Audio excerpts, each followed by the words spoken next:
Hello, everyone, and welcome to Setting Sail number 1. This is a novice level tournament that is created to bridge the gap into competitive and is a semi-draft tournament to allow these players to get those experiences. My name is Hammy, and I am joined here by co-commentator Neptune. Neptune, how you doing today? I'm doing pretty good, and I'm really interested to see just what these players can be bringing here. As you said before, this tournament's aimed at as novice players, specifically trying to be like the stepping stone or the bridge between junior draft and from the ink up here. And as you alluded to earlier, this is semi-draft, so you can have free TE agents and partial teams signed up, and you get some other teammates as well. And I believe there are just a few full teams. They're not fully coming to mind, but the first teams we have up here, they are they are fun to say, Hammy. I'm going to be the one to read them, I suppose. We have Intergalactic Bound versus Straight Men Co. Now, yes, again, that's one of the things with this tournament. Most teams being drafts, there are going to be some interesting names throughout the tournament, and a lot of brand new faces. Anyone here watching who is familiar with the Splatoon scene, you most likely haven't seen most of these players because they're brand new. A lot of players being their first tournament, so we get to see the debut of some potential really cool players. We get to see a bunch of the future. So me and Neptune get to kind of cherry pick and get to be the first one to commentate them, which is pretty exciting. So we were delayed a bit today. Unfortunately, sorry to everyone who's been waiting for the stream. So I do believe the teams are getting ready here. We may be starting in round 2. I'm not 100% sure because there were a couple of technical difficulties. And yes, I did get confirmation. We are going to be starting in round 2, which is going to be. So is it? I believe it's round 2 or map 2. I'm not 100% sure. We're going to be Mako Mart on zones then. Ooh, Mako Mart on zones. This is definitely a tried and true mode for all players alike here, and it just allows a lot of weapon variety to breathe. This map just gives you options, you know, Hammy, with what I'm saying. Yeah, there's a lot of there's peaks and valleys. There's a lot of different places to go, but at the same time, it's also very crowded. You know, it is a grocery store, so there's not a lot of room to move here in Mako Mart. Oh yeah, for sure. There's not a lot of room, but I feel like just it gives a lot of freedom of choice, whether you decide to go the left route, the right route, straight down mid, on top of the stacks. Oh, do you want to go into the enemy spawn there? Oh, there's a little block there, but that's really easily caught out. So it's a matter of using those angles and combining them in order to figure out a way forward, and that's what always makes it interesting, because someone, some way, always finds a unique and creative solution to break through a line of defense and just create some nice chaos there.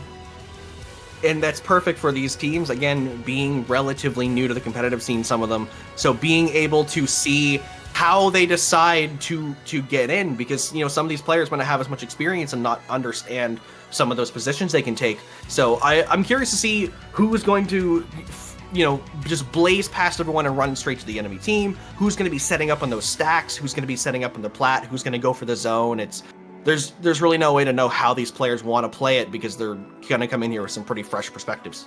Oh yeah, for sure. A lot of fresh perspective, a lot of new weapons here. We could potentially be seeing some weapons that are underplayed or not very commonly seen compared to other tournaments. Honestly, like I don't know what to expect here. I know you're a Reflux player and you love to see Reflux on this map mode because, you know, you provide a lot of paint. The missiles are always good for starting your pushes and whatnot. But what other weapons are you expecting to see here? No, what I was thinking is not only yes, I am a Reflux player, I do like the missiles, but even weapons with Reef Slider, being able to pretty much cap that zone instantly, being able to clear out those stacks really quickly, and getting able to run down those streets on the sides, or the cereal or the breakfast, as some people like to call them. So Reef Slider has a lot of good angles on this map, but it can be very tricky because if you can't get set up correctly, then you are just a free pick when you either start or end it because you're completely stuck standing still. Yeah, for sure. Just it's very interesting this how the weapon dynamics work there, but just I don't know, just like there's a lot of potential like weapons to be able to see here, and I do think I would like to see a roller. I'm a big fan of seeing roller players when they go absolutely crazy, and Mako Mart is kind of their playground, for lack of a better term, just for their ledges, their ability to just sneak up on you. And I think if there is a roller player, we should be in for a treat. And not only the rollers, but also the sloshers and the swords can be very strong weapons along those ledges, and utilizing those same abilities that the roller has. We're now getting into our match. We have Intergalactic Bound in the orange, Straight Men Co. in the purple. And let's see how they want to play this. Okay, you know what? So a very standard comp from the side of Intergalactic Bound here. Noticing, having Junior and a T-Tech here, as well as having a Blaster set up here, supported by that pencil. Very classic stuff. Meanwhile, Straight Menko rocking a bow and an RB here, already going up here. We see Maliki already moving up here and getting these picks. Crucial picks with the pencil here, setting up the cooler as well here, Hammy. Yeah, I'm looking at these backliners on both these teams. Malachi on this pencil, and the bow player, I believe Kipkazoo on Straight Menko. That bow can get a lot of very scary angles on this map if you're not careful. So it could be a very, very strong showing from them. 2 members down of Intergalactic Bound, though they are still in control of the zone. Straight Menko looking for a way to kind of break in here. They do get the zone. They're starting to get some map control. Getting forward. There goes one down to that 2v1 fight. We have the players running in, getting a lot of picks, and just the unfortunate jump now. It's just the pencil player left on the side of Intergalactic Bound, and they're going to need to try to get some map control here pretty soon as that clock's ticking down. Oh yeah, for sure. The clock is clicking down right here, and you're just going to try and find a way to get back in. You're going to have resources, but unfortunately, 2 get shut down, clustering up together here. This team really thrives off finding people one at a time, picking them off, leading into a wipeout here. The bubble is gone here as well, so we're not going to see a bubble come out online for this last-ditch effort push that's coming out. Zuka comes out right here. We have this RB on top, putting up the pressure, and the Kraken as well, taking down another player here as well. They need to scramble for the zone, otherwise it might be lights out here, Hammy. 3 kills on that Kraken from Lindolin, just walking through, locking them in their spawn, and as you say, as that timer ticks down, lights out for Intergalactic Bound as Straight Menko take Mako Mart zones in a KO. That was just incredible. Just that Blaster player setting up on the top left right there. I need to just give a shout out there with their triple there with the Kraken. That was just absolutely insane. Just popped at the right time, right moment. Everyone's dropping, trying to scramble for the zone at the very last time, and just a stagger loop was created here, Hammy. We're gonna be looking at this replay right here. And you want to break it down here?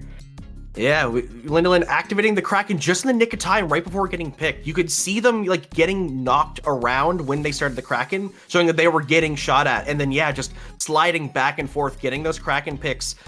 Intergalactic Bound not able to really react and respond correctly to that Kraken and get away in time. So very good play from Lindolin. And me personally, I remember I played against Lindolin at Riptide in person, and I could see like after that match, like yeah, I can tell that they're determined. They have grown a fair bit since that point, and it's nice to see that they're still on that grind. So shout outs to them, and I believe Kipkazoo, I do recognize Kipkazoo as well. So a couple players on the side of Straight Menko who I have interacted with in the past, which is really nice to see. And yeah, so that's one of the nice things with this, again, with this tournament being that novice level and being more of an entry level for people able to get more into competitives to get those experiences.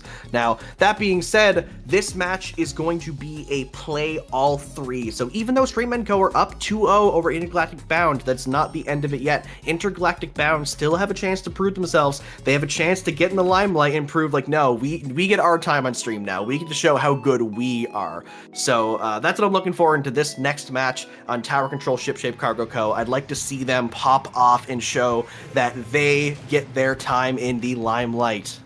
Oh yeah, for sure. Definitely want your run back here. Where you are playing a play all 3. You have a groups format here to start out with, and any points on the board can be helpful for any tiebreakers. So every match matters here as we get started here. And already something I'm noticing here is we're sticking pretty similar to the comps beforehand. I believe we have an NZAP now at the side of Straight Menko instead of another shooter. But oh my goodness, already 2 down on both sides, Hammy.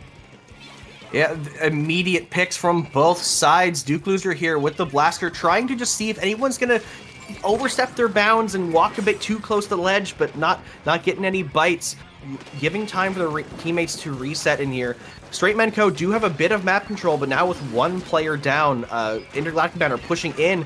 We see 1 player coming into the court, trying to push players back, and do get a little bit of space. Inkblot trying to fight in the court, getting picked off by 2 members of Straight Men Co. Lindelin walking in with his blaster, pushing out the pencil. They do manage to jump out just in time. Malachi holding on by a thread, but now they've lost map control. Straight Men Co. are at the first checkpoint.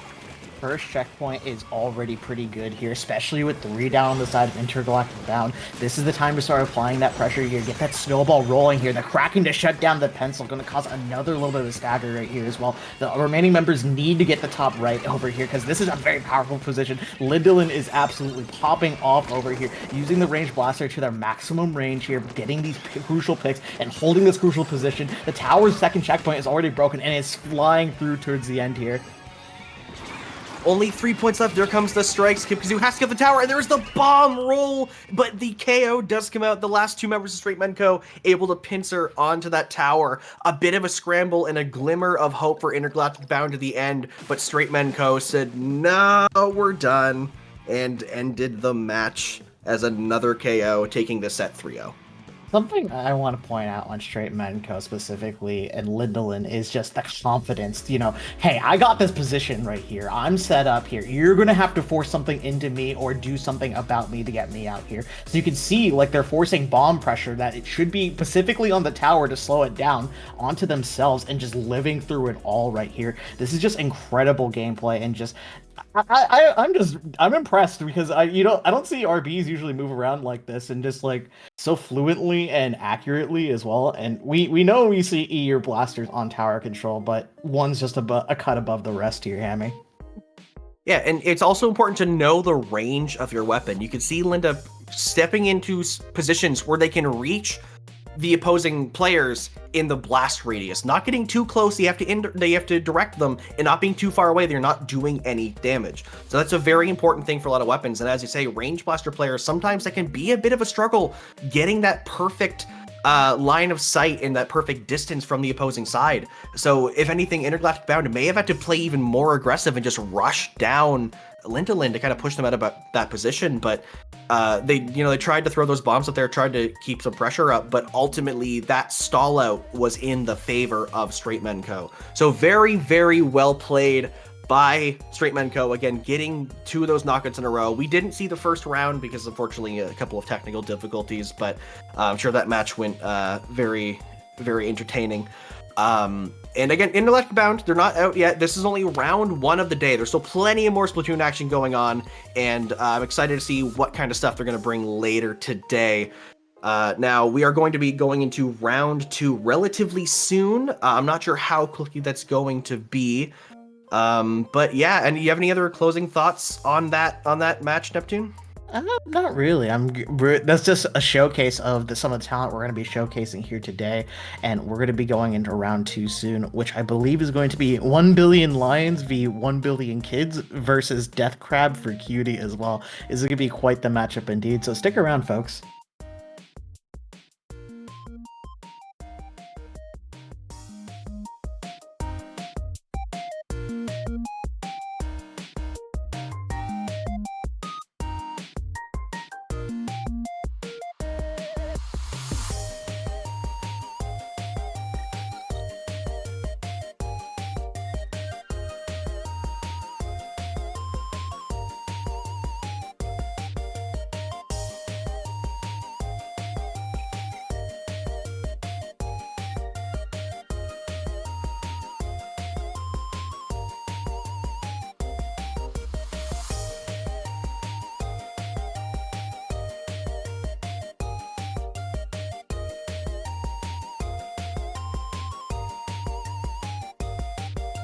Welcome back, everyone, to Setting Sail number 1 after a very, very, very brief break. We are here with 1 billion lions v 1 billion kids versus Death Crab for Cutie. Now, when I first read this, I thought it was 1 billion lions versus 1 billion kids, and those are the team names. So that was going to be an awesome matchup. But no, yes, we have these 2 teams here. Now, this is an interesting one because I'm kind of torn here. 1 member of 1 billion lions versus 1 billion kids, Rocket, is a fellow commentator, but Death Crab for Cutie, I also have some friends on that team, so I'm kind of torn as to who I kind of want to win here. So this is a near and dear to my heart match here. What about you, Neptune? How are you feeling about this match? I'm feeling pretty good, you know. Just I love the name here. 1 billion lions v 1 billion kids. This is a question that has been asked since the age of time started. Or it just everyone needs to know that the billion lions will come out on top. Clearly, a billion kids won't be able to stand a chance against that enemy. Well, yeah, usually it's like every Pokemon versus a billion lions. That's an interesting topic. The kids can't fight a lion? That's a one-sided match. And 1 billion lions versus 1 billion kids are hoping this will be a one-sided match for them as they want to be able to take this over Death Crab for Cutie. Going into our first match on Zone's Robo Ramen. Ooh, Zone's Robo Ramen, a very classic map mode here. That just works for a lot of weapons here, similar to Mako Mari here, except you have the flank routes on the bottom left and right sides that you can be used to get around and put pressure on the platform. We are locking into this match already. We see Rocket on the Carbon Roller, so it's going to be a Carbon style comp for 1 billion lions v 1 billion kids. And we see a Blob Lobber on the side of Death Crab for Cutie. Oh boy, some lovely weapons here on display. I respect the Blob Lobber pick. I am a fan of the goofy, high paint weapons as a support player myself. The Blob Lobber going in with the roller, actually getting 2 picks already. They do go down, but they have the numbers advantage on Death Crab for Cutie, getting 3 members of 1 billion lions versus 1 billion kids down, though the last member is a crab, so they are able to kind of hold a bit of space and not let map control fully go to the side of Death Crab for Cutie. Holding zone neutral, trying to get something. They do get the cap, looking for map control, pushing out Death Crab for Cutie now, actually, and the map's starting to look pretty blue. Oh yeah, for sure. It's being covered blue, but these strikes have something else to say about it. Instantly capping zone here. That is the power of tri-strikes, being able to instantly flip zone as well as allow your teammates to push up here. But currently it's a bit of a stalemate right here, looking for a way to get past the zone here. And already 2 members of Death Crab for Cutie are already picked out here. 3 members go down here. It's going to be a way to just find a way forward here if you are 1 billion lions v 1 billion hit. But watching the zone here, making sure no one or anything is going to be able to get through here is definitely going to be tricky. Unfortunately, the T-Tech player on the side of Death Crab for Cutie was the only one with a special, but they were out of position, a bit too far forward. Now 2 other members going down. It's up to Strings on that headit to try to start buying some space, maybe get a soda ready for their team as they come back. Getting set up on the snipe there, trying to paint back. Samfreeze walking through with that Octobrush, getting traded out by the Vanilla Splat Roller now. Blobber walking to the zone. There's only 20 ticks left. Death Crab for Cutie need to cap the zone to give 1 billion lions a penalty, and there is the penalty they were looking for. Oh man, he strikes into this bubble here. Beautiful special combinations coming out here as well. Sky is going to be popping this crab in response, but gets shut down by this roller who is looking for another pick here as well. Unfortunately, misses it through, but is able to survive at the end of the day, jumping out for 100% safety measures right here. Specials are being tossed on the zone and now looking in the favor of Death Crab for Cutie. I respect the play from Octred there, not over-committing to the play. Sometimes under those frontline weapons, it's easy to just kind of go in a blind rage, and especially when you're not in the lead, but understanding that, no, my team needs me alive right now. I already got 1 kill. That's more than enough. And getting a trade there as well onto the opposing side's backliner, not giving them any support. Now, running into the zones, 1 billion lions are trying to get it. Sam Paris trying to get something with that Octobrush, Sharky in the middle, not getting a trade on the roller again. 1 point away from the lead, but not enough. 1 billion lions cap the zone. They are still in the lead, and with that penalty, they're sitting a bit more comfortable, but they gotta start counting down now because Death Crab for Cutie shown that they can hold that zone out pretty strong. Oh yeah, for sure. You do have the strikes on the side of Death Crab for Cutie that are always very reliable at capping the zone right here. But the Crab also comes out here, giving this crossfire, not allowing the cap to happen as easily here as well. You have a lot of picks, but just not a lot of space here as well. So it creates quite of an interesting dynamic here. It's just like, how do we break through here? We used our specials, and we're not getting these picks right now, so you gotta find another way, and that other way is bombs, Abby. Bombs indeed. The Zuka not used in the safest spot. Now 2 members of 1 billion lions are down. They didn't get any points off that push. They just got through their penalty, and now Death Crab for Cutie are back in control. Octred walking forward with this roller, using the bubble to buy some space. Getting Strings, the headed player, up into the front lines. Now dropping soda for their teammates. Here comes the jumps. Sam Apri again on this Octobrush, continually walking into the zone, but not getting as much value as they're always looking for. But 2 members of Death Crab for Cutie down now. 1 Billion Lions do cap the zone, keeping that penalty up. Both teams keep trying to get through this penalty counter, but just aren't able to get any more points on the board with only a minute left in the game.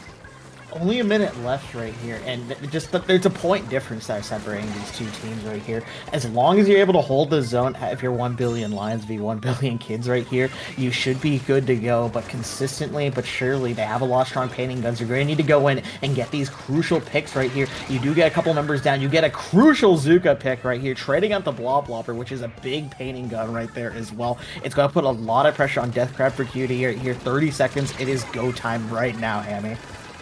Yeah, Easy One Sky walking in, trying to get some more damage. Now counting down, able to buy enough time. Only 12 ticks left until 1 billion kids take this in a KO. Death Crab for Cutie, the only member left is Octrid, and they're pushed out. That's looking like it's going to be a KO just because they're able to keep them back. And with that, after that long, multiple-minute stalemate, 1 billion Lions versus 1 billion kids was able to take game 1. Gosh, I feel like I'm going slightly insane just saying that name over and over again. It's 1 billion of one thing versus 1 billion of another thing, okay? It's just, I just feel like they should be 1 billion versus advantage right here, because the advantage they were able to take during that game was just absolutely insane there, Hammy.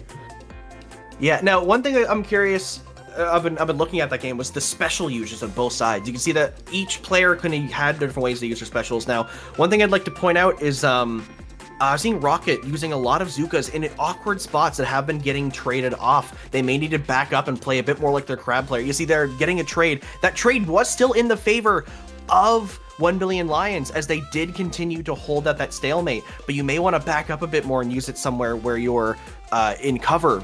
Looking at Sky there on that Crab, see on that glass, able to push out strings, get the kill, and continue to push members of Death Crab for Cutie away. You need those really strong positions when you're using those specials. And same for Death Crab with Cutie, we saw a lot of times where some players would walk forward with their specials ready and get picked off before they can use them. So specials are going to be a very important factor in this set, and I'd like to see both teams utilize those to their advantage. Oh yeah, for sure. Specials are very important, obviously. It's just a way to you push and you sustain right here in this game. And just something I'm looking forward to more is Manta Maria Rainmaker. You want to know why, Hammy? Why is that? Because we saw Head It on both sides, and we saw the Crab Head It and we saw the Cooler Head It, so we're going to have a clash of Head Its on the map that's most famous for Splatling advantage here.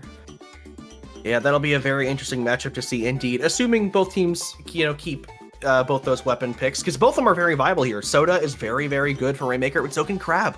Crab can be a very important tool to pop. It can be a very important tool to hold that defense, and especially along the cut, like that jump towards the side route for the Rainmaker can be a very good spot to drop a Crab and just not let anyone even think about crossing. Oh yeah, for sure. Crab is a little awkward to use on this map because obviously you can't utilize. Well, you can use its longer range. It's just a little bit subdued to like certain angles right here, but it can certainly peek around corners and just hose down anyone who gets in its line of sights right here. But hey, we're gonna be going on to game number 2. It seems like we're locking in the same comps here as well. No changes from either side, sticking tried and true to their weapons right here. Let's see how they're gonna be able to perform this one. Both teams very comfortable in their picks, which is good to see. You don't always have to switch things up. Sometimes sometimes you just lose matches, and that's all right. And you gotta keep to what you're good at. You can't get discouraged.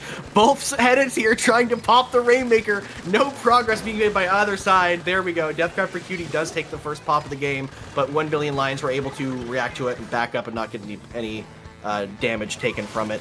We do see a trade on the bunker of 1 billion Lions now. Another trade happening out. Both teams just kind of skirmishing right now and not really getting any vantage points. Sam Apri here running across the grates, trying to get a good spot, dropping down onto Pax, getting picked off by strings. No team can find a footing. Every pick is a trade.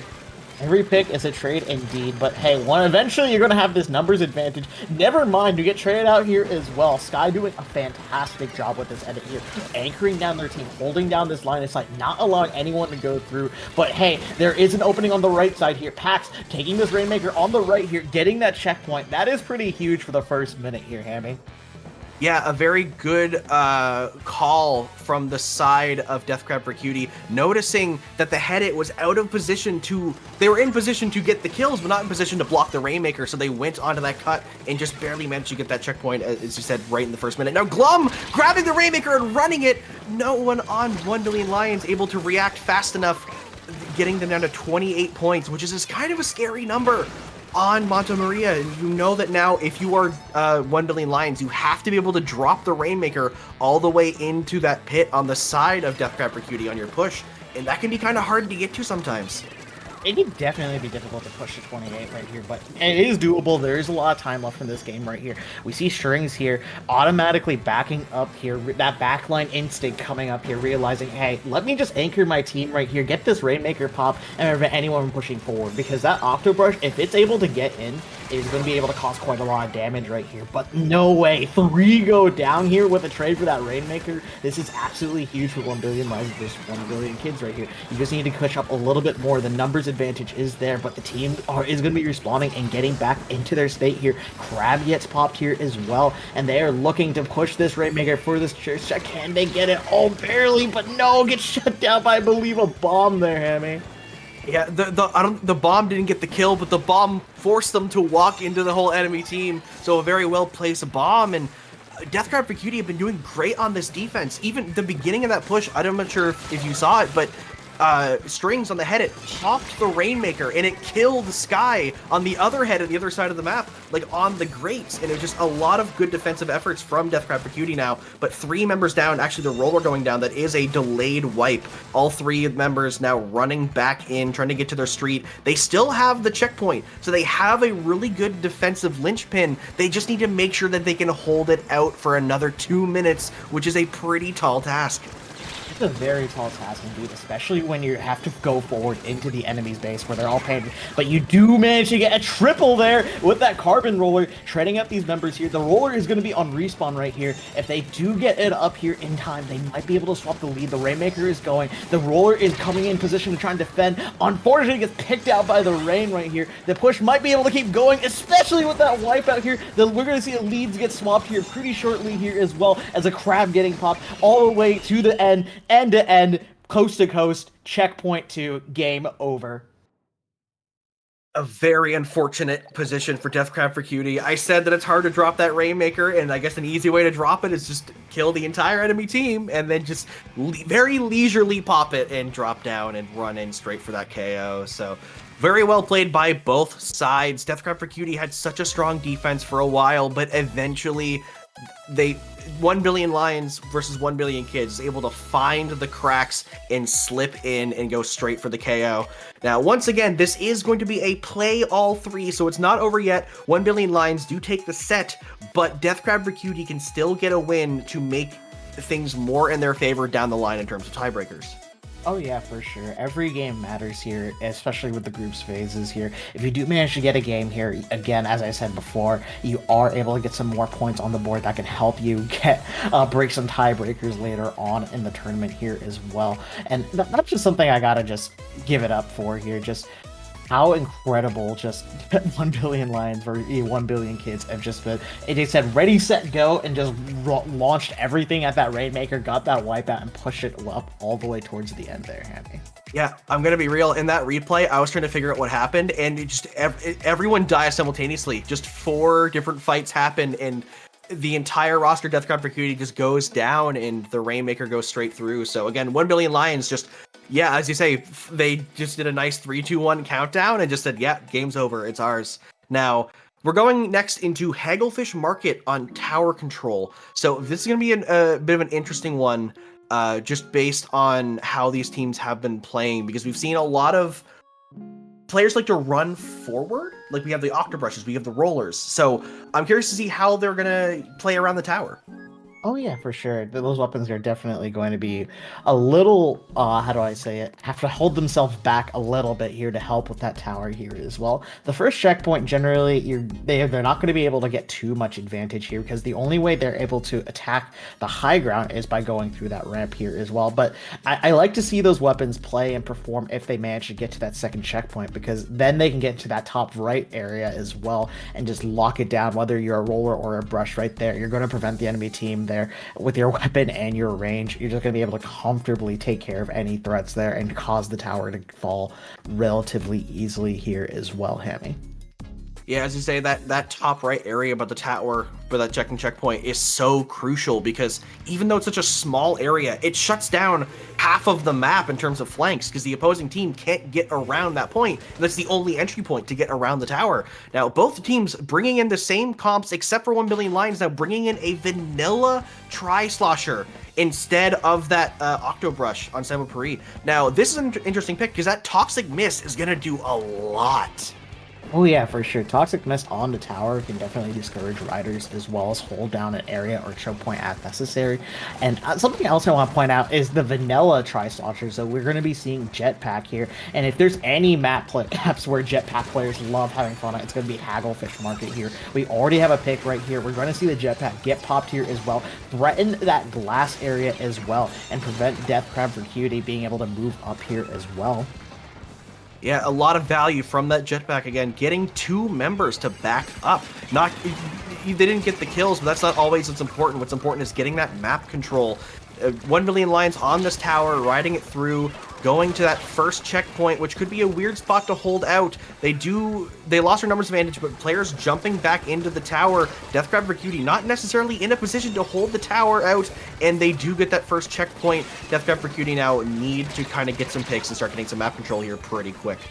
Oh man, you need map control, but these numbers are just not in your favor right here. 2 immediately going down right here. You're just kind of leaving your Hedit as well as your other frontliners on respawn here, trying to figure out a way forward here as well. And it's very difficult, especially when you have weapons and specials being popped like the Zuka that are threatening these positions that you want to be able to set up in. We do have a crowd coming out here. The T-Tech goes down, so no strikes here as well. It seems like a Death Crab for Cuties is starting to get a little bit of a leg up here despite losing these special advantages and looking for a way forward here. We do have another Jetpack right here. Yeah, the roller is flanking here as well, and we're just going to be seeing some quite interesting interactions, especially with the bubble being popped here.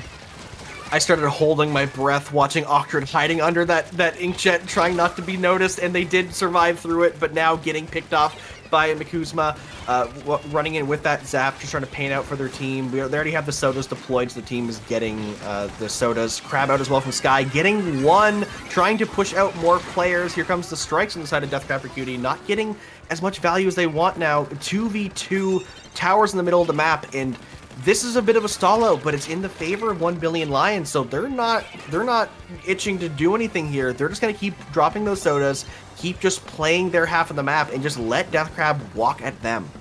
Oh yeah, for sure, because now you have the lead right here. You really don't need to push tower immediately. It's not as a pressing matter right now. What matters is getting these picks, getting this map control, and making it harder for Death Crab for Cutie to be able to go in, which is exactly what they're doing. 3 going down here, a wipeout soon to follow here, and we're gonna have the Carbon Roller set up on their platform right there as well. Very unfortunate wipeout for Death Crab for Cutie. Now, they need something to get in here. They get 2 picks. There's 3 members on that right side. They're not in a good position to pick off the last members. Rocket walking with the Carbon Roller, getting 1, getting 2, getting 3. They're just running uncontested in the base, sharking now. Neptune, if you're Death Crab for Cutie, how are you breaking out of this? How are you breaking out of this? Well, my answer here is specials, and you need to get this Carbon Roller out. The Carbon is found. They get shot. They get knocked right out here. It's going to be an opportunity to push up right here. You're going to have a little bit of special coming up soon right now. You're going to have to fight this Bloblobber on tower, but unfortunately get picked out right here. Now it's going to be your time to shine right here. We have the Hedit riding tower along with the Crab here, and this is going to be quite a push here, Hammy. Yeah, Strings trying to manage not dying on that Crab, able to kind of roll around and get past it. Though speaking of rolling, a roller coming through, getting a couple of picks, and also 1 going down now. Glum by themselves on the T-Tech, having to back up. Getting a pick on Rocket on the side street, actually trying to hold out mid by themselves. buying time for the rest of Death Crab for Cutie to come back to mid.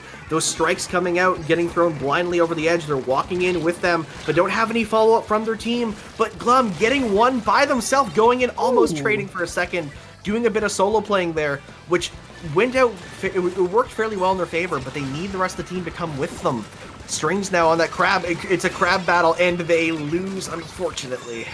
Oh man, unfortunately the crab battle is lost, but I gotta give my egg comeuppance to Glum here. Absolutely going insane here, but also gotta give it to Rocket here. Immediately shutting down this tower with that carbon roll, getting 2 in 1 flick here as well. We love to see some good carbon action gaming here, and we do see Azuga getting popped here, looking for more. How hungry is Rocket? Rocket wants more, but how much more can he take when there's only 16 seconds left on this tower? Oxford on this roller, getting 1, getting 2, looking for 3 here as well. Not going to go and get it, and Death Crab for Cutie is going to be riding this tower for dear life right now as the last 5 seconds tick down. 3, 2, 1. Glum is going to be riding this tower here in overtime, but it's not going to be enough. Glum trying once again for the hero plays, but you can see 1 billion Lions, they were taking their time, you know. Sometimes you see players just climb that tower and just get shot immediately, because if they tried to climb, Glum could have easily killed them in that melee range before they could even access their weapons after swimming. So 1 billion Lions very good at playing calm there, not letting anyone get the hero plays, buying that time, not letting them jump to the tower, and taking this set 3-0 over Death Crab for Cutie. That was just impressive, just how quickly just 1 billion Lions v 1 billion kids have been able to just always push together as a unit. They always find these massive picks, massive opportunities to push up and get the crucial picks that are necessary to allow the objective to advance forward here, and it's a treat to see. Yeah, for sure. And it's one of those interesting things where, sure, the set was 3-0. Like, so you'd think, oh, cool, yeah, 1 billion Lions swept them. Like, no, like, Death Crab for Cutie had a lot of very strong defensive efforts. They had a couple of very good pushes, and it's one of those things where it just didn't work out in the end. There were occasional times where maybe they needed one more pick, maybe they needed to be a bit more far forward, and just that slight misstep just snowballs and spirals and just allows 1 billion Lions to get that upper hand and get those wins. But yeah, these were very good games, very close games, and I'm very excited to see how these teams are going to continue to play the tournament today. Oh yeah, for sure. We do have more setting sail action for you coming up shortly. We're going to be having round 3 coming up shortly here, which I believe is going to be Interstellar versus Humpback Shot. Yeah, I'm sure the production team in the background's having a lot of fun with these team names they're putting on stream for us. But yeah, Interstellar versus Humpback Shots will be our next set in round 3 as we get ready into that. Now I'm curious here. I want to see if I can look ahead and see if I can find some of these maps, and let's get some early insight. Because I'm not sure if it's gonna be a huge time before our next group.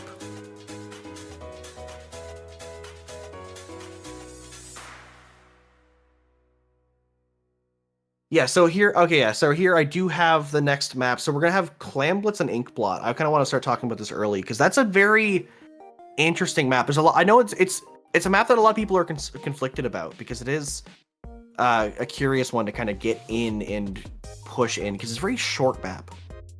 Oh yeah, for sure. I think Clamblitz on Inkblot Art Academy is quite an interesting map mode in the sense that, well, there's 2 ways or 3 ways you enter into the enemy spawn. You go through the main ramp, you go through the uninkable ramp, or you go through bats, which is with the ink rail as well. And typically speaking, it's very difficult to push up because there's 2 points that are generally in the same area as well. So you gotta have to watch both those angles, see if there's a way forward, an opportunity for you to just sneak up, get those picks, and take over that basket here area as well here. And already we are just having an interesting map mode, I think, Hammy. Yeah, for sure, because it is one of those things where every route is so different, and it's because it feels very crowded. Like walking in that main ramp just feels wrong to me. Like whenever I walk up, it's like, oh, this is like the entire opposing team is right here, like the basket's right there. It's a weird congested spot with those, and it's hard to walk up because it's there. But then at the same time, there's the whole flank route with the bats and the rail. But that one, that is a it's an all or nothing play. You go up there and you get your teammates to jump to you, and you hope the opposing side hasn't noticed that you're setting up there. Oh yeah, for sure. And something I'm noticing immediately, I believe, with some of these rosters here as well, we have three main members from Interstellar. We have Saren, Billy, Finn, and Sam here as well, who are all on the Sendo roster here as well. And Humpback Shots also having three members here. Might as well get it out of the way here. Code name AZ Inferno and a big nut here as well, according to Sendo. I'm surprised that Humpback Shots is an actual team. I assumed that this would be one of those like pure pickups. So that's one of the things with the scene is we have some interesting names within it, and that's just kind of how the culture is, and it's all in good fun. Now, I know none of the. I'm not too familiar with either of these teams or these rosters, so this is again one of those points where they can bring out literally anything, and we're just along for the ride. And I'm excited to see how they're going to want to play it as we're getting into the room here, starting to get set up for our next set. Oh yeah, for sure. I think it's going to be quite an interesting dynamic here because you have basically as we said before, a semi-draft tourney where most of these teams here are either partially signed up here, and there's typically assigned an extra player or two as well to create a mixed match of players and teams. So it's a little bit like of a interesting dynamic in the sense of, oh, you're going to be playing with this person. Well, how can we potentially change up our play style or our comp to accommodate their weapons, or how can their weapons enable us to play our game plan as well? Now, I'm looking at the bracket here to get a bit more insight. So I'm looking, Interstellar has 3-0'd both of their their previous opponents, and they were both higher seeds. So Interstellar kind of coming in here as a pretty hot, being a lower seed than some teams and sweeping them. Humpback Shots coming in only having one win under their belt, though they did also get an upset 3-0 over a higher seed. So Interstellar are playing pretty hot, but Humpback Shots isn't too far behind. Once again, this is going to come down to the individual matchups. Maybe Humpback Shots is the problem team for Interstellar that they can't quite sweep. I'm curious to see how this is going to go. Again, going to Inkblot Art Academy Clan Blitz as our first match. Yeah, definitely. Something you alluded to earlier was just Interstellar's incredible groups run here as well. As you said, they upset Seed 11 and Seed 6 here as well. So they're playing hot on their heels right here, and they must be feeling really good here. The mental's going to be really high going into this Game 3 here as well. And something else just like I like to call this the vibes factor. If you are feeling good vibes, right, it's going to affect your gameplay in a positive way and just allow you to play even better than if you were just playing normally, Hemi. Yeah, that's whenever I love commentating lower level, because one of the big things is they are still working on so many different aspects. They're working on the mechanics and they're working on the mental. And, as you say, the vibes, I like to refer more to as the mental and as your ability to stay determined, to focus, and to just not get bogged down by a loss, by a death. So I love to see how these players persevere and how they try to push through any potential shortcomings or potential issues. Now, these are actually very interesting comps coming into this game. We're seeing a lot of unique weapons that you don't typically see in competitive. Oh yeah, definitely. I see Wellstring, I see Tetras. We see a lot of interesting weapons being picked up here. And we have Tiger on this Tetra duel. He's looking for an opportunity to go in here. But hey, a member of Interstellar, Octo, going in with that Reef Slider, getting a pretty crucial pick on that NZAP, but already getting traded out by the one and only Big Nut on that splatter shot. Big Nut also trading there with that Octo Brush. Now, again, this is one of those scenarios seeing a lot today where we're fresh into the game. People are dying left and right, but no one has a clear control of the map. Though there are a lot of clams on the side of Humpback Shots. Though never mind what the Wellstring going down and dropping all 7 of those. So Octo walking forward with this Slosher, trying to get some more picks along that ledge, trying to build up to another Reef Slider. We already saw them go in once. I'm sure we're going to see it happen more times, because that is the Reef Slider brain, as I like to call it. There it is, going in, getting the kill on Big Nut, walking through. Here comes the Zipcaster from Billy, getting some picks as well. Both teams are just fighting inside of the base of Humpback Shots. No team really able to break through, though Humpback Shots does manage to defend. Oh yeah, for sure. Humpback Shots has incredible defense here, shutting down and these crucial members that are trying to break through to that basket area as well. It's a little bit of just finding that right timing, the right sequence of events to be able to score right here. And both these teams are figuring out a way forward here as well. You do have a power clam here. Now you got to find a way to get past mid. Then you have to get back to the basket right here. It's a matter of finding these entry points in. But hey, we have Octo going to be collecting these clams right here, already getting one online right now. Reef Slider is online. As you said, Reef Slider big brain right now. It's going to be finding an opportunity to go forward here and get one pick here and secure it and maybe take another life here. Surviving that long after a Reef Slider is huge. It's pretty easy to get picked off right away. So Octo managing to stay alive long enough to get that trade, though not getting as much value as they wanted. Humpback Shots, as you alluded to, still have 2 power clams ready to go, but they have to get through from their base through the mid and up to the side of Interstellar. Here comes the slider from Tiger, getting one of the... Both the power clams come in, both of them miss, and then Interstellar breaks the... Humpback Shots, excuse me. I'm not even sure which team broke here. Both teams threw clams. Yeah, there it is. Interstellar broke, and they managed to get 2 power clams in, while Humpback Shots had 2 clams of their own. A slider coming in. I don't know what's happening here. Oh, chaos ensues as the clam basket gets split open, unexpected to everyone here, including us, the commentators. These teams are just playing out of their mind, finding the craziest plays, opportunities. Well, hey, if they're pushing up to our spawn right here, no one's going to be watching their base, and that's exactly the logic that Interstellar operated with, and be able to score first just negated the clams that were going to be initially put in there, and that allowed this such a big lead and an amazing first push to happen here. That was a very risky play, though. Again, 2 power clams on the side of Humpback Shots were about to go in, but one of them missed, one of them dropped, and then they couldn't score. Seeing 5 power clams in the span of about maybe 5 to 10 seconds there on the stream was a pretty rare sight. So Interstellar very happy to walk out of that as the team who managed to score all the way down to 51.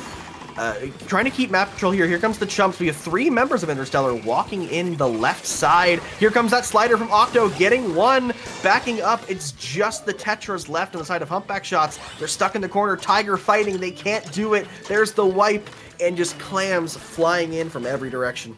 Clams flying in every direction, right into that basket, deposited there. 34 points here, and still counting right here. Saren finding this flank right here with the end zap, getting even more points scored here, putting that deficit even further here. Octo's trying to look for an opportunity for it, confident here in their fighting capability, still going on, staggering these opponents overall. All this pressure right here, looking at the front of the basket, it's going to lead to the Zipcaster getting a triple into a wipeout!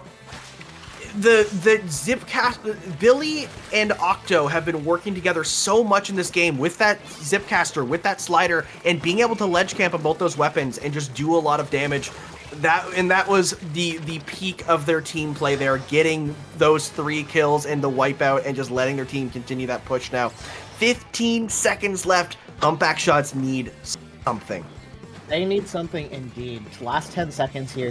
Time is ticking down right here. You're going to need to find a way to compose yourself and a way forward here, but you just can't, especially with a Reef Slider coming up into your face. He's followed up by a squadron of teammates with that power clam ready to dunk and end the game and say, no overtime for you.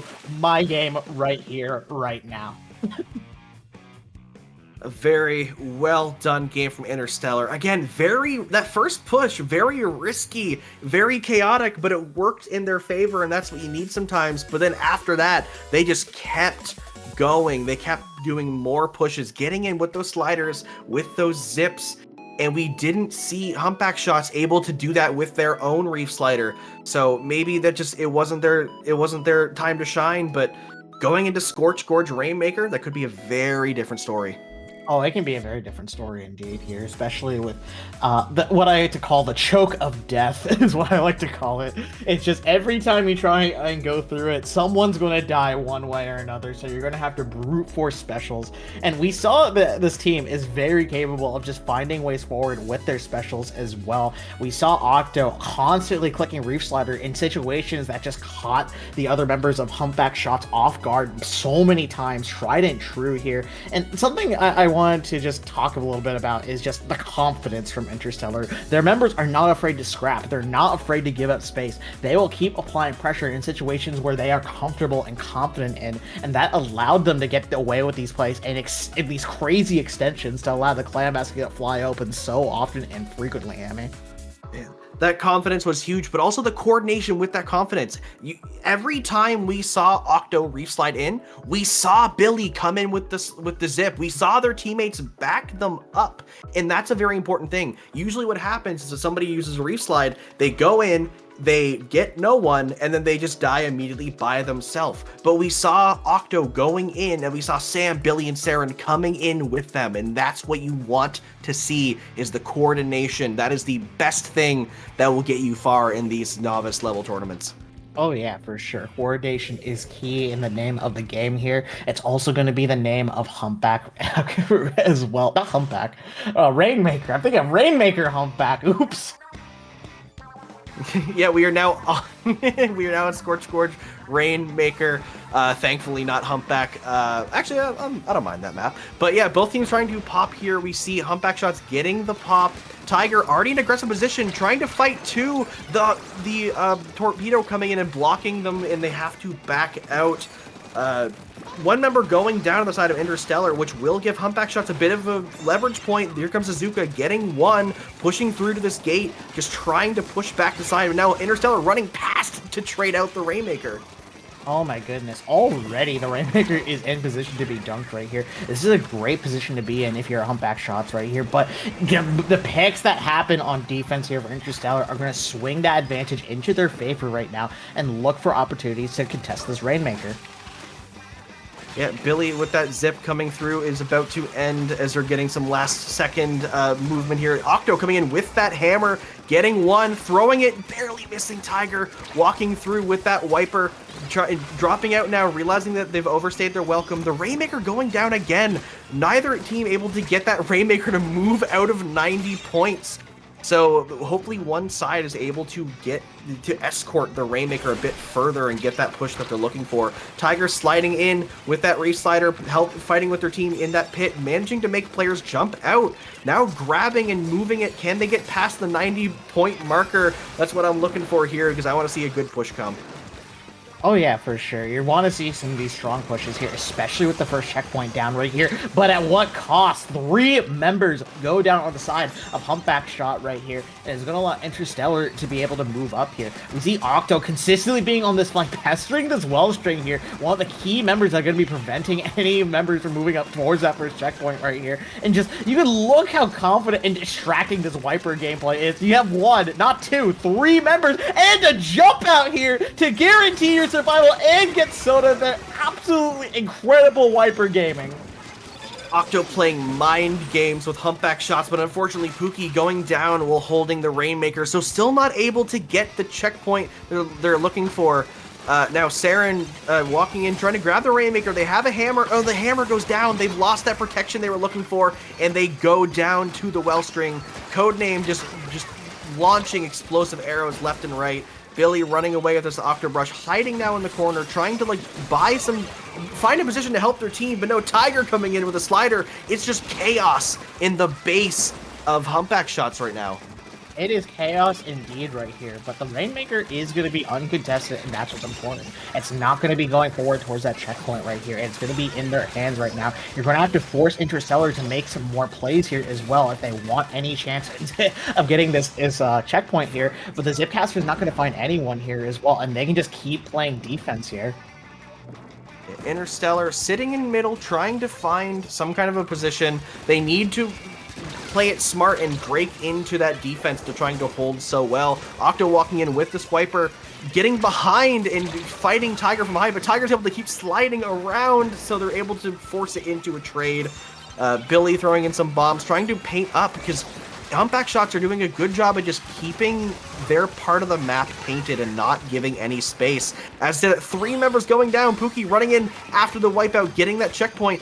They're looking to take the lead here. All they have to do is grab it and walk 1 step forward. There it is, now pushing for a good lead.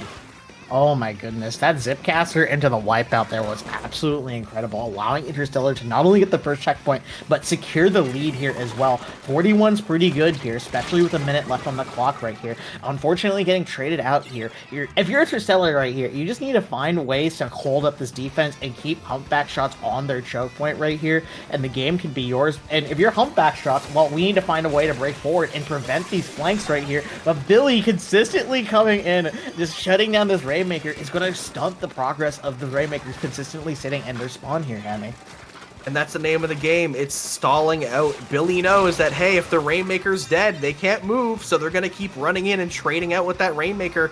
It can backfire if they aren't able to get the pick, but they have been showing they can consistently get that trade, which is important. Humpback shots so walking forward a bit too quick, getting picked off one. Billy running in once again. They need to keep that Octo Rush under control if they want to get a good push here.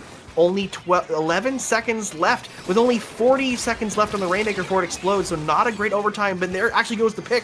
Humpback shots need to pop and grab now, but they get wiped out, and that's looking like game for Interstellar.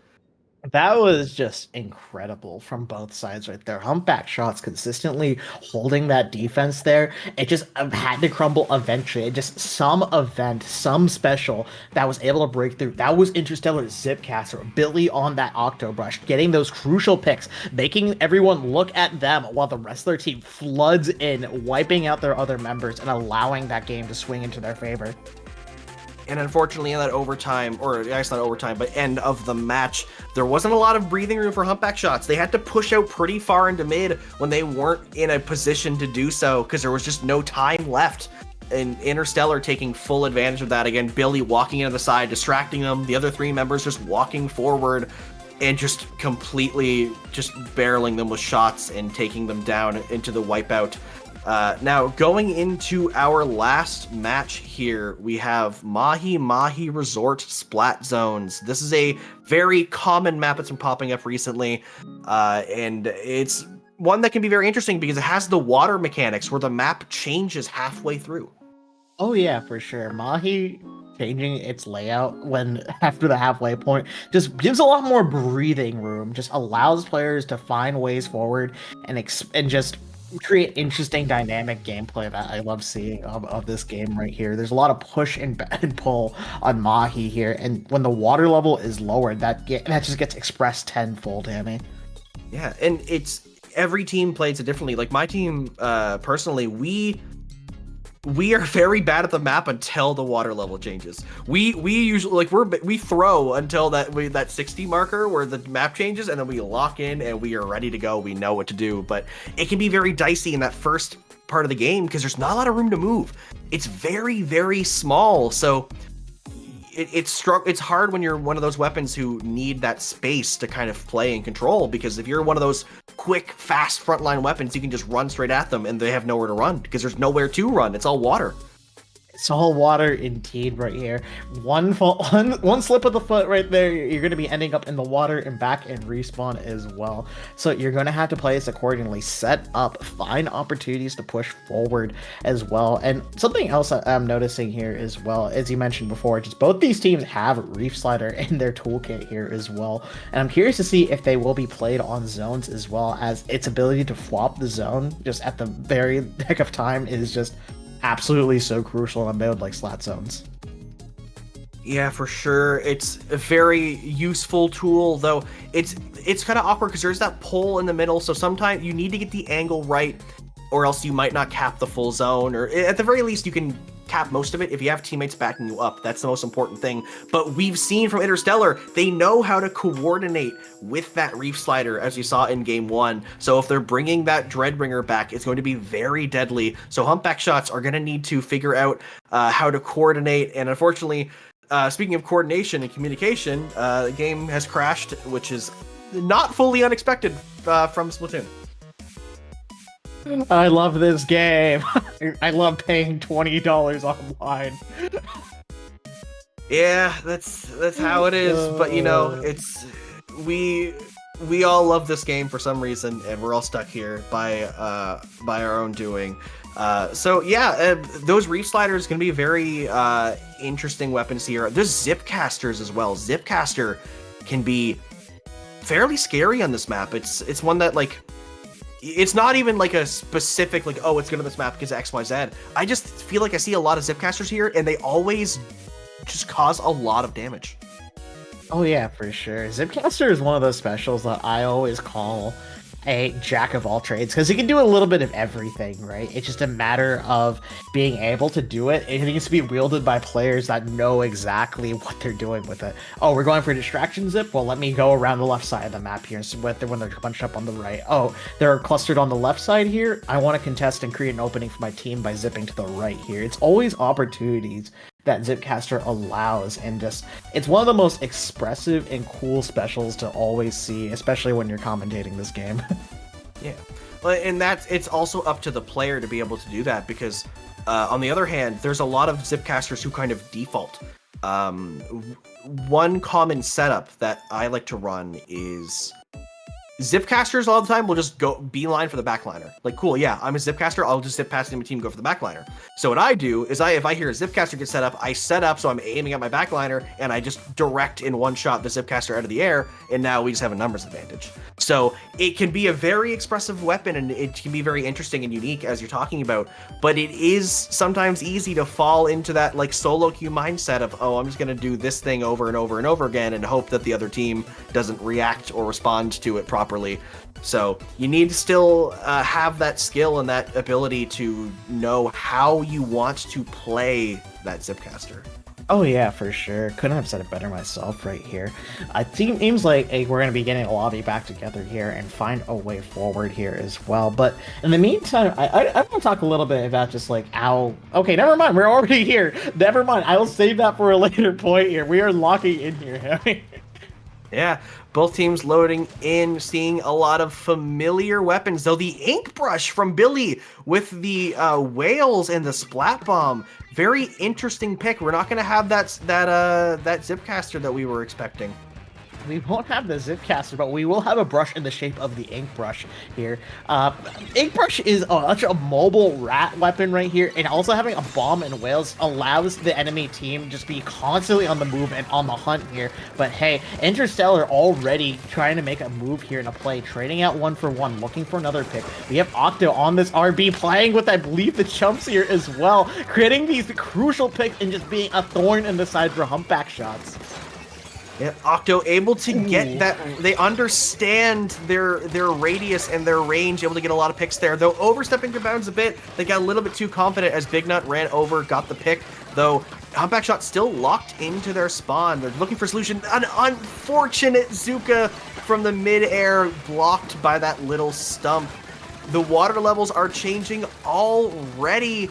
Big Nut walking through, utilizing that space to try to get some picks, getting Octo, walking through, getting Pookie, and they're running away, and they weren't able to get out, but that's still a 2-for-1 trade. That's a lot of value for Humpback Shots as they are counting down and looking to take a lead. A lot of value here as well, but unfortunately a bomb death on the zone is going to contest the zone here, allowing Interstellar an opportunity to move up here. We get another direct on the RB, and I believe another one there as well. Oh my goodness, Octo is popping off on this RB here, along with the other members of Interstellar, playing off the space that the Rage Blaster is creating here. Because not only are you getting pressure from one side, you're also getting another member following up here and pinching it out and finishing these fights. That's an important thing to remember for Splatoon. This is a team game. The spectator camera is going to watch those frontline Slayers a lot, but you have to remember you have players like Saren, like Pookie, who are on that backline in that support role, just giving your team the resources you need to pop off. Tiger sliding around, managing to get a pick, getting backed up by Big Nut, and unable to get that map control, but they did get a couple picks. But they need this map. Interstellar still counting down. There it is, the flip. That is the penalty they were looking for, and now we're having a bit of a reset.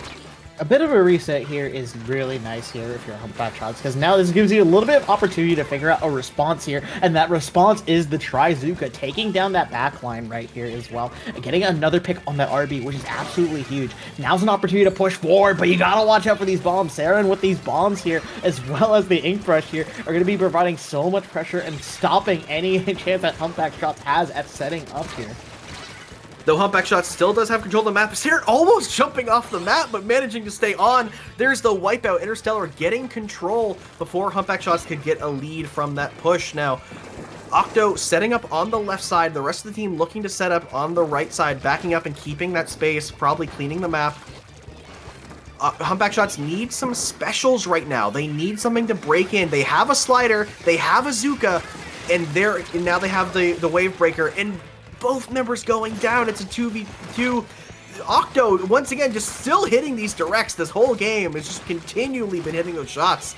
And only 20 ticks left till Interstellar takes this game. Waiter, I want more directs. That's exactly what Octo is here to deliver. Getting a free piece, immediately shutting down any semblance of a push. Humpback Shots has a chance of getting the zone back here. That is absolutely incredible. Holy. Octo, could you let someone else play the game for like a minute? Like, Octo getting plenty of picks at the very end there, just refusing to let anyone in. They did get picked off by the Zuka, which does ruin their clip, but it doesn't matter. We saw them get all those picks. Interstellar getting the KO, taking this set 3-0 over Humpback Shots. Oh my goodness, that was so crazy there from the Interstellar members right there, playing out of their minds to secure this 3-0 piece here. Humpback Shots, they're playing well. They had good defense and good opportunities to push up right there. It's just when you go up against a titan of a team like Interstellar, they always find a way to break through, a way to punish you for your plays, and that's exactly what happened there. And oh my goodness, a 17-3 from Sarin, and Octo going, I believe, 16. What was the death count? And it flashed so quick. I wasn't even. Yeah, there it is. Yeah, 16-7, and that's what I want to talk about. We kept talking about Octo, Sarin, 17-3. The unsung support players are always in the background, giving you those sodas and giving you the paint, giving you the bombs. They give you everything you need to succeed, but we don't always get to see them on stream. And as a support player myself, I love to shout them out when I can. Again, Interstellar, great teamwork and communication throughout that set. We always saw them working together. I mean, other than Octo getting a bunch of directs by themselves, let's ignore that part. The rest of the team always working together and utilizing their resources. Humpback Shots had semblances of that, but it wasn't at the same scale that Interstellar was bringing to the table. And we can see why Interstellar has swept all three of the teams they've played in groups today, going a perfect 9-0. Very, very well played. Excited to see how they're going to be doing in bracket later today. Oh boy, this is just only the first half of the tournament here. We are going to be wrapping up the group stage and be going into bracket here as well. So that is going to be the second phase of this tournament here as well. So stick around, folks. Grab some snacks, grab a little bit of water, hydrate, use the restroom, do what you got to do, as you want to stick around for more Setting Sail action.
Welcome back, everyone, to Setting Sail. I hope you use the break to run to the washroom, grab some snacks, and get some drinks, because we are going into the gold bracket here after the group stage we've just finished. We're going to be going to the quarter-finals match already. Once again, I am Hammy, joined here by Neptune. We are about to see Turtle Beach Headphones versus Untitled Document. I'm not sure if this is like trying to be like supporting Turtle Beach Headphones, or is this like an ad read, or that this is like a rag on them. I cannot tell what exactly that they're trying to go for with the team.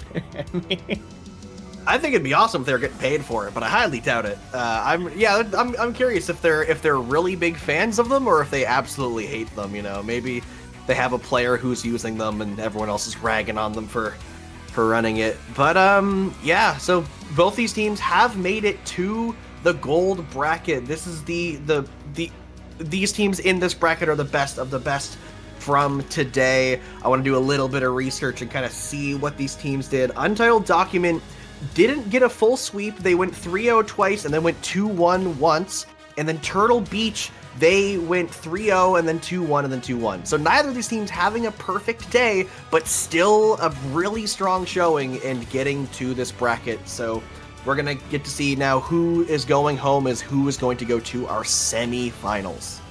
Yeah, definitely. And something I do want to mention real quick here as we get into the bracket stage here, it is now best of 3. No more play all here.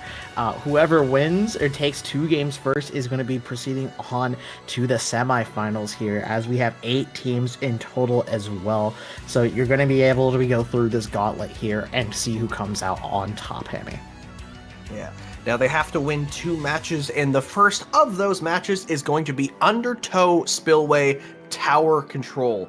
This is not as common as you see as Rainmaker on Undertow, but it's still a fairly common map, so hopefully this team should have enough experience with it to kind of figure it out, because this can be a very interesting map with the tower path. I feel like it's not... It feels very different from how you play Undertow in other modes. I can see that, right? But it still has the Undertow qualities that makes it, well, Undertow Spillway. It's 2 sides split by this giant middle piece right here, and you can easily hop onto the other side if you're given the opportunity to as well. And I'm curious to see what these comps are going to be bringing out here, because there's a lot of different ways you can succeed on this map. You can rush it down just short range here and just consistently flank, or you can play it slower, more meticulously, use the weapons set up here, enable your pushes, and there's just a lot of different ways you can play tower control on this map, if you ask me. Yeah, and there's a large variety of possibilities for different weapons. There's multiple good positions to set up if you're playing a backliner. There's a lot of like the hill and that top right area when you're on the defending side. There's a lot of good offensive positions. Those caves on each side that were added in a patch to the map a while back, and being able to dance around those 2 columns on each side of the map. So realistically, most weapons in the game are pretty viable here. So we're going to be seeing what these players are most comfortable on. Oh yeah, for sure. And definitely moving into the bracket phase, the pressure is going to be on to perform here. You're going to need to find a way on how to come out on top and just remember exactly why you're here. How did we get here in the first place? You know, we took 3 games or came out on top of our group as well, and we're looking for a way to take home the gold medal. So how do we do that here? Well, we take a look at the previous games, we see what we did right, and we try to replicate that success here further and foremost, especially when we're getting into this first game here, Hammy. Yeah, loading in now. We see the camera panning slowly as the game loads. There it is, both sides coming in. A lot of aggressive weapons on both sides.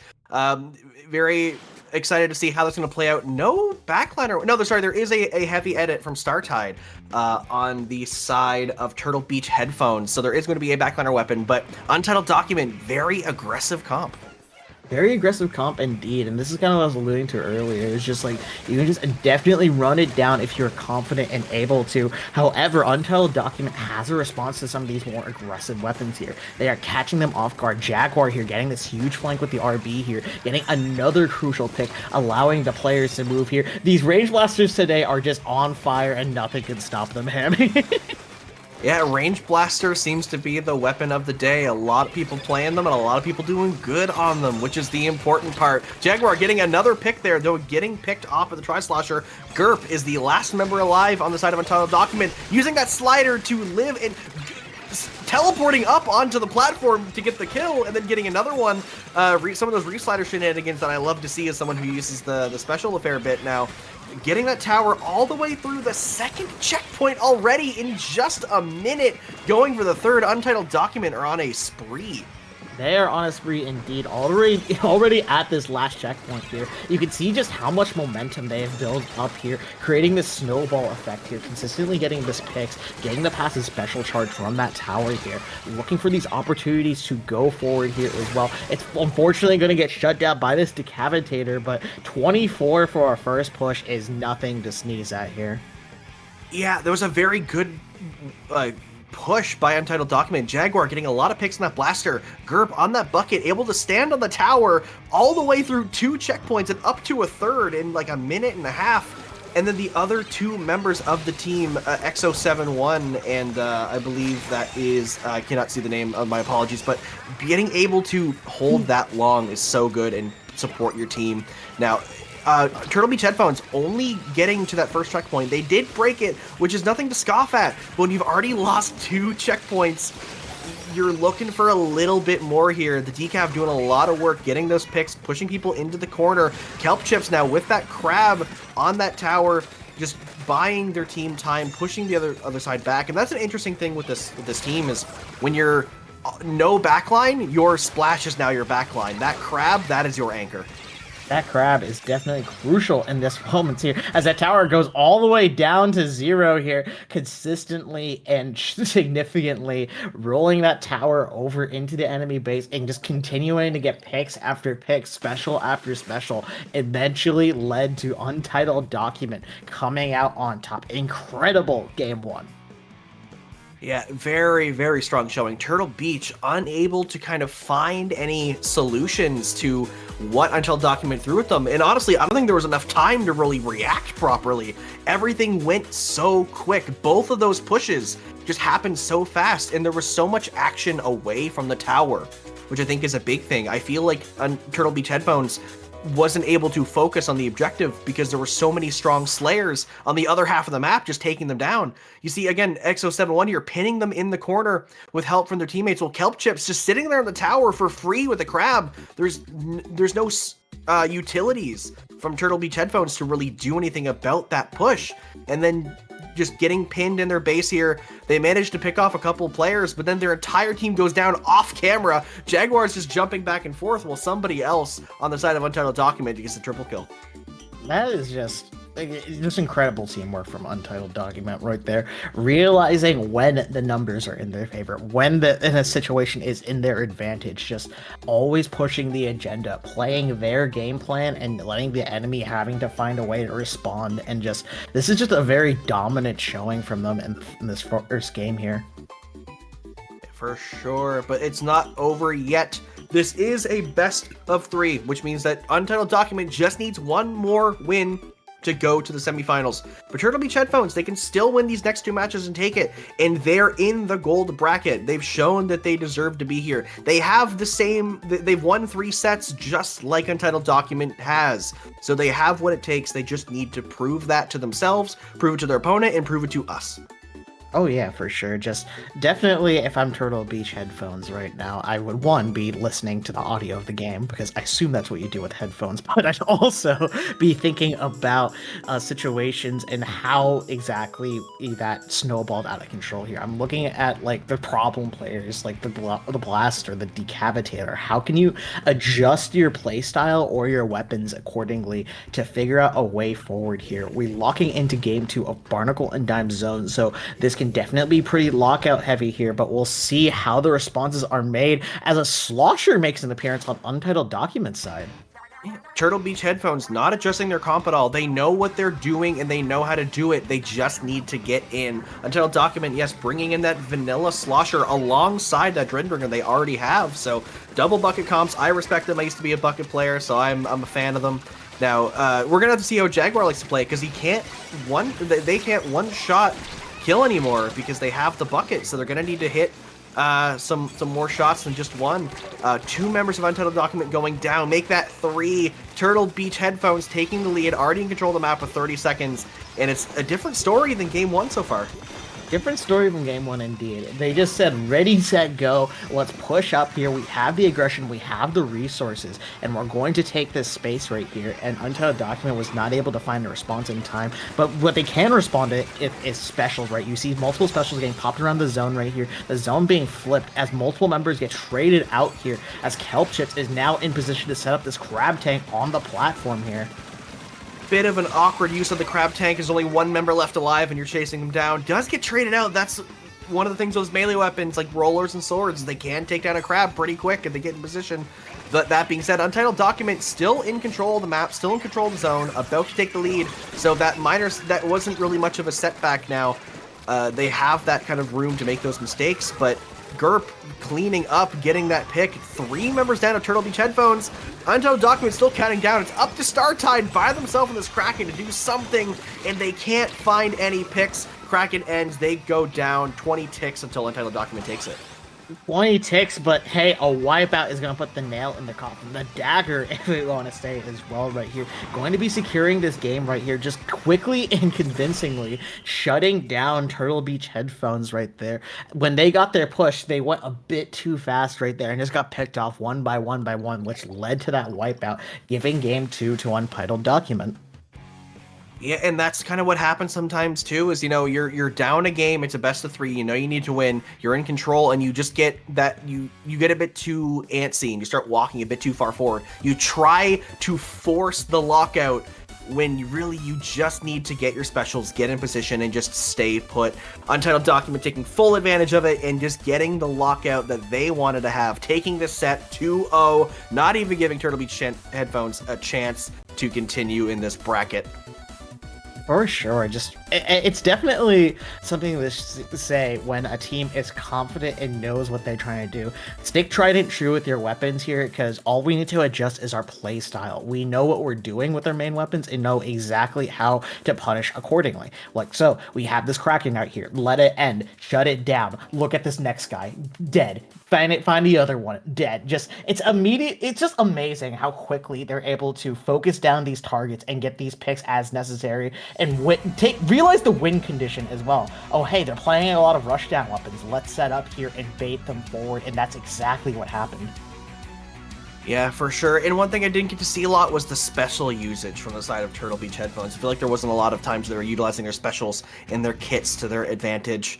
Now, with that being over, that is round 1 of the gold bracket. So now, from now on, every set is going to be a best of 5. So longer games, more intense sets. We're going to a semifinals. But unfortunately, myself and Neptune are not going to be coming along with that journey with you. We're going to have 2 new commentators coming on for the last half of this tournament. We're going to have DRF and Broken Pinky, good friends of both mine and Neptune. They are very awesome, great commentators, and I'm excited to see what they do. But with that being said, that is our block.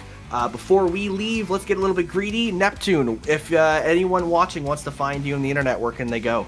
Well, you can go on Twitter, Twitch, Blue Sky at Neptune, and then a dash TV for Blue Sky specifically. My tag was taken, I'm sorry, but you know, you gotta find a way onto that sky because it is bright and beautiful over there. But that's it for me, Hammy. Where can they find people? Find you. You can find me basically everywhere on the internet for the most part at Hammy in the Wall, though the best spot to find me is Blue Sky. That's, again, as Neptune said, the skies are much bluer and more beautiful there. It's so much nicer there than some other social media sites. And there I'm at hitw.inc. Thank you, everyone, for watching so far, and don't go anywhere because we're about to get into the semifinals of the gold bracket of Setting Sail number 1 with DRF and Broken Pinky. Stay in your seat. There's a lot more Splatoon action coming for you.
Welcome back, everybody, to Setting Sail #1. I am DRF, joined by the one and only Broken Pinky, and we are going to be bringing you the semifinals right here, right now. We have our two teams. Pinky, let's go ahead and just talk briefly about them.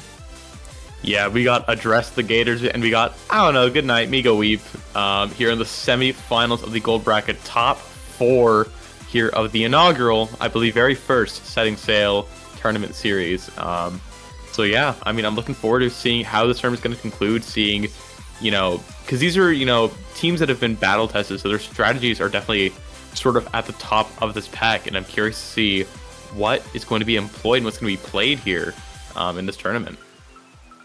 Absolutely. As we kind of take a look at the journey that these two teams have been on thus far. Address the Gators, having only dropped one game up to this point. Actually, both of these teams have only dropped one game up to this point. Address the Gators losing one game in round 3 of the group stage, and then IDK Goodnight, Migo Eep, did lose a game in that last round against the 21st seed Straight Men Co. So both of these teams have had pretty dominant runs up to this point, and now we are going to be seeing a clash between these two established titans in this tournament. Yeah, both these teams, as you said, have had very successful goes in this tournament, which you always love to see, you know, especially considering this is meant to be like a stepping stone into the greater Splatoon scene and into stuff like Juniors Draft from the Ink Up, that kind of stuff. It's really nice to see it. But yeah, we're going to get right into it here. Game 1 of the set is going to be on Clamblets on Crableg Capital. That is a very interesting place to start off this set. What do you think, DRF? I have my choice opinions about Crableg in general, but I will say I do think that Clamblets Crableg is the most fun mode in Crableg. Debatable, but it's probably the most competitive. Yes, I do think that Rainmaker is also really exciting, but yeah, I feel like Crableg is probably the most competitively viable.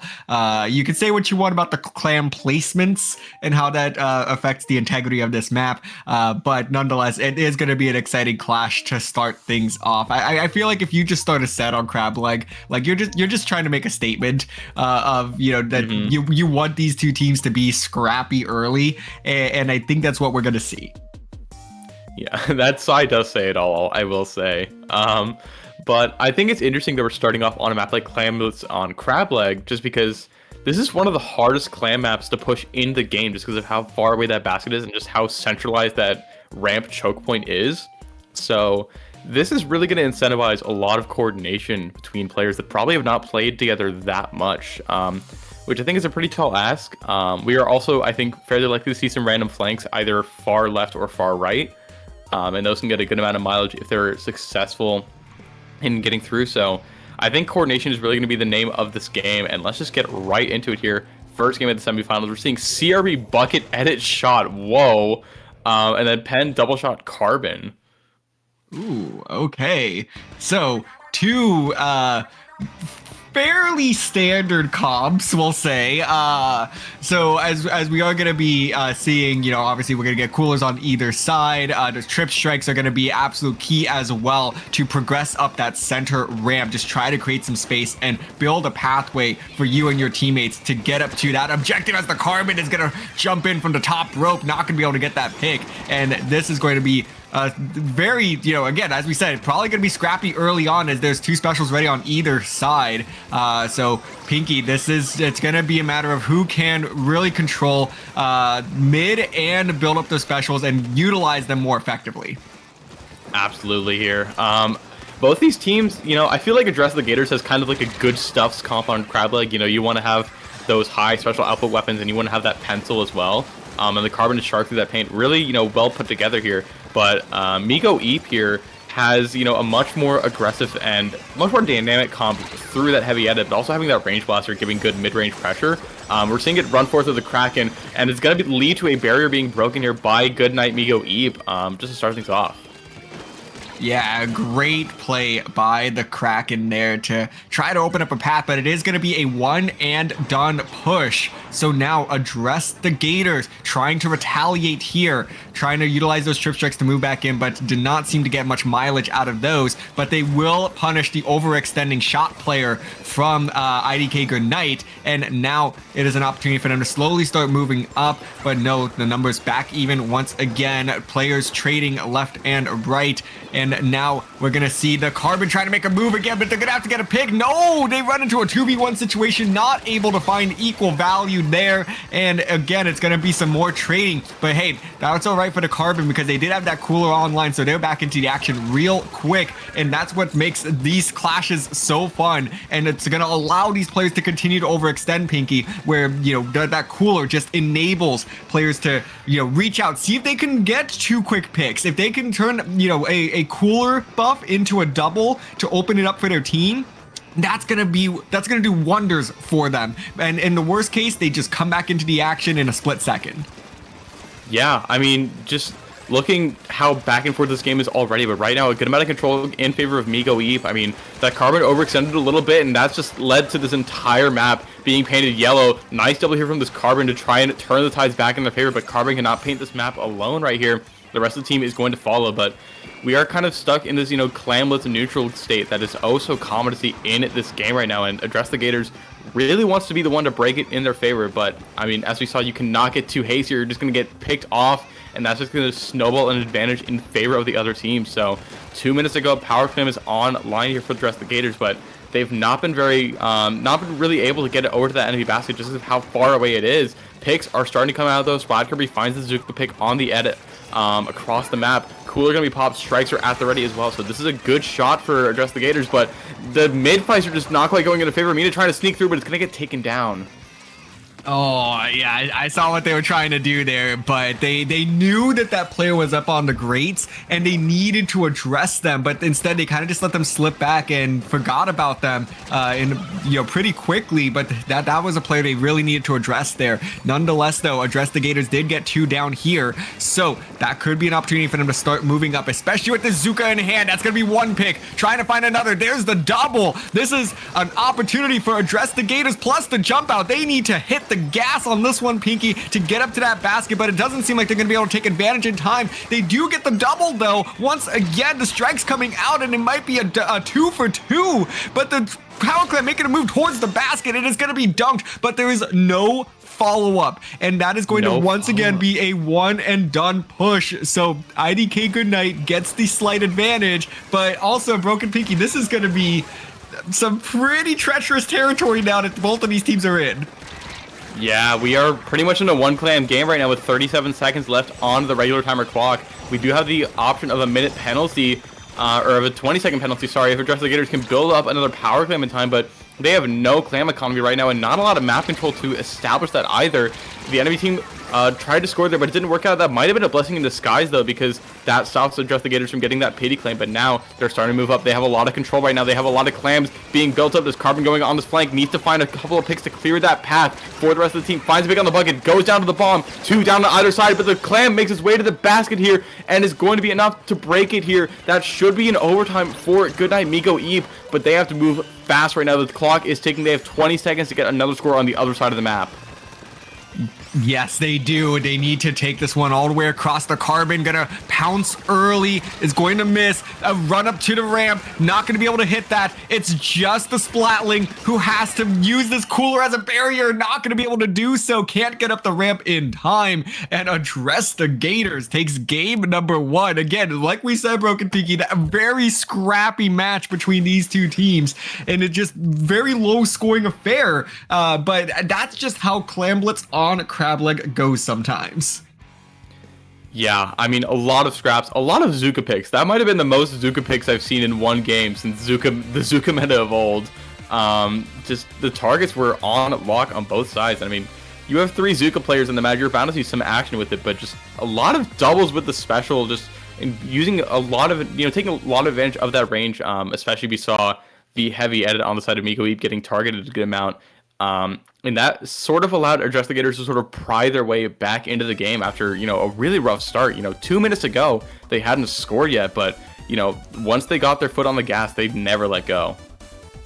Yep, Absolutely. As we take a look at the replay here, the opportunity for IDK Goodnight to try to come back. They had already lost so much of that overtime clock waiting for their own basket to close. So, you know, it's one of those not super common overtime scenarios in Clamblitz where the other team does score right before regulation ends, and because they take the lead, you don't have a power climb, but you still get overtime as an opportunity to respond. But those overtime type pushes are really difficult because you end up losing so much time just praying for your basket to close any faster.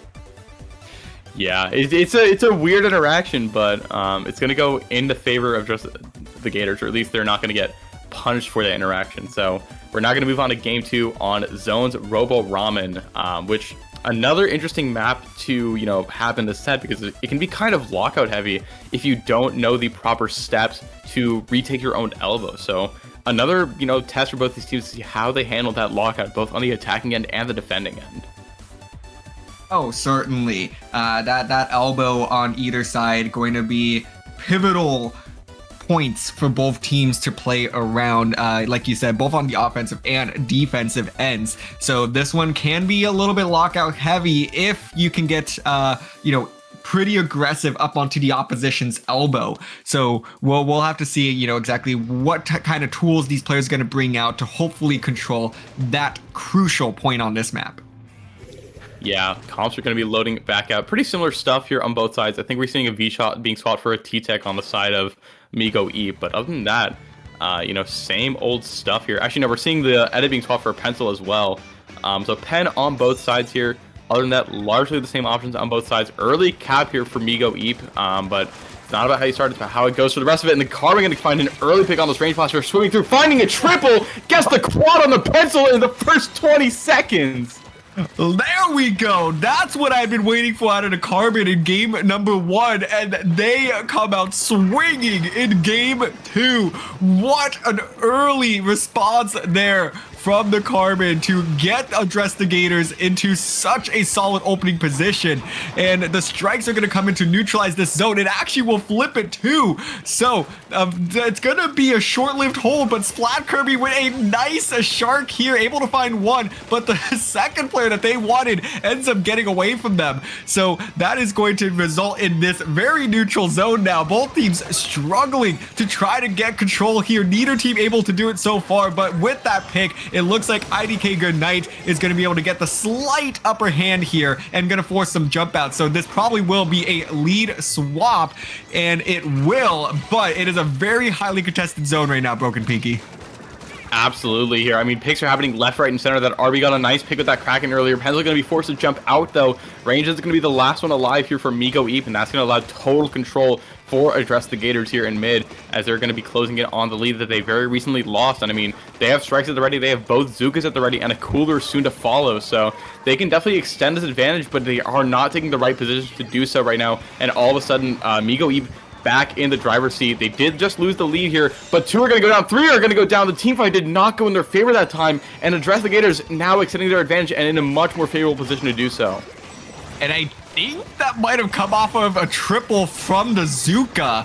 Now, I mean, Address the Gators has a pretty solid advantage here, but IDK Goodnight doing a great job utilizing what they have to contest the zone once again, but they are going to need to get a couple of solid picks here. No, it's going to be a 3-down situation. Make that a wipeout and Address the Gators on the cusp of going up 2-0. It's going to take some very quick action from IDK Goodnight, and I don't think they're going to get there in time. But wait, that pick might be able to buy them some time. Wait. No! Oh. It was stalled. It was put into neutral after the game ended, capped even later beyond, but just not enough time for Migo Eep to get themselves back in the game. Address the Gators found the knockout into, or the wipeout into knockout there at the end of game 2, and they are already at set point here in semifinals. They certainly are. Wow, just what a game there. I mean, yes, it resulted in the KO, but that was a very hotly contested game there between both of those teams. And it really, a lot of this was started by this carbon quad. The 1, the 2, 3, 4 punch right there. And that in the first 20 seconds nonetheless, that is some swift movement by I believe it was Scamite that that was able to push up there and get those picks. Someone call Summoning Salt. That's got to be the fastest quad I've ever seen in tournament play. That was just honestly ridiculous play from Scamite on the Carbon. I mean, just immediately taking that flank. And I mean, we saw that Carbon, the whole game, taking really intelligent positions. We also saw Splat Kirby doing really good target selection in those sort of fights of that shot, which is important with that weapon. You can't do everything at once. So knowing, when to take fights, when to stay back in paint, and when to farm for Zuka.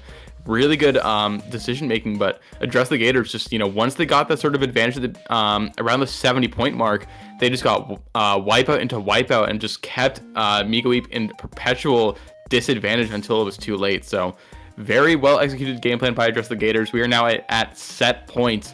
Migoip going to have to make their comeback here and now on Game 3, Rainmaker Scorch. They certainly will. And it's going to be interesting to see what kind of compositions they bring out here. They've been, playing with a cooler back line so far, bouncing between that pencil and the heavy edit. They had the double strikes plus the Zuka. So I'm going to be curious to see what they're going to focus on bringing out here for Rainmaker on Scorch, because we do have that, checkpoint that everyone gravitates towards. That is a natural choke point. As we take a look here, actually, these are a couple of big adjustments as we do see the 96 Deco with that Kraken going to be brought out here alongside the Sploosh, which really only gets its opportunity to shine in Rainmaker matches. So I'm going to be excited to see how these two very different picks from these players works out. So first things first, as a range player that loathes this map, I do like the switch of the custom blaster here on the side of Migoip, and also seeing that 96 Deco is more of a sustained defensive option, really strong on this map. Nice Zuka pick for Spot Kirby, but also that pencil player switched to Sploosh. So yeah, that's a little bit crazy, and we're seeing Zap. So I mean, Address the Gators definitely show their game plan up early. They want to run, and they want to run fast, and they want to run now. And they don't really care who gets in their way, and already they're doing just that, getting 3 quick picks on the side of Migoip, and already running toward that checkpoint, just keeping them in a stagger, and checkpoint already being broken by Address the Gators. Oh, and Address the Gators are just blazing through this game right now, trying to dance around. No, they actually juked the Kraken. All the way down to 14 points remaining. Address the Gators with an opening statement there. I mean, what an opening push, and it's not quite over yet. They're going to try to force this, but no, they're tagged. They're going to be forced back. It looks like that IDK Knight will get the Rainmaker reset now. But wait, the strike's coming through, forcing the Rainmaker to get picked up, and now they're gonna go for the full and complete reset. So finally gonna buy themselves okay, never mind. I was gonna say buy themselves a moment to breathe, but this push is not over. The Rainmaker may have been reset, Broken Pinky, but this push is not over. This is not Migoip's spawn. This is Address the Gators spawn. They are marking their territory, and they are denying Migoip from having even the slightest consideration of playing the game at this point in time. We are 2 minutes down. Address the Gators has had full control of this match the whole way through, and Migoip was not able to stop it quite yet. Zuka trying to find his pick on the Rainmaker out of desperation, but it's not even going to drop. It's still on their plat here. Finally going to be taken down, but extra picks have to come out here. V chasing Splat Kirby on the V shot right now, just ring around the Rosie, but now caught in no man's land and going to be quickly chased down by the remaining members of Address the Gators. And I mean, right now, 2.5 minutes into this game, this Rainmaker is just still sitting on the enemy plat. Oh, and finally they're gonna get the pop. The splashdown coming in, trying to maintain some space here.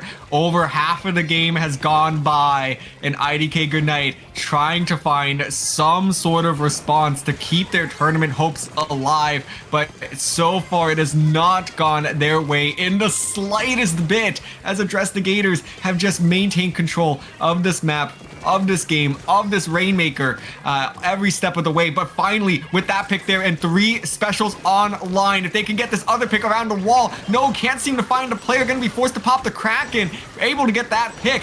And this is another missed opportunity now for IDK Goodnight, who had the numbers advantage, but were not able to utilize those specials to capitalize on the opportunity. And now it's back to a neutral game, and that's exactly where Address the Gators want this to be. Yeah, I mean, like you said, Migo Eve had a phenomenal chance there, having that numbers advantage. They could have pressed that a little bit more, but Address the Gators just kept on putting enough pressure to where Migo Eve never felt comfortable to do so, and just keeps on applying this pressure. And that's the advantage of having, full short range, so much mobility into a comp like Migo Eve that's not super well equipped to deal with that if they don't get set up the way they need to. So right now, I mean, a minute left. My goodness, Mina just running forward alone, unabashed, unafraid of whatever might be in their path. Here comes the response from Migo Eve, but Mina still finding a pick, going to be taken down in a Zuka collateral by Lim here, but even so, the wipeout's going to come out, but now Migo Eve has to go all the way to 13 points, and they only have 40 seconds to do so. So it's really going to come down to this last push opportunity for Migo Eve to stay alive in this tournament.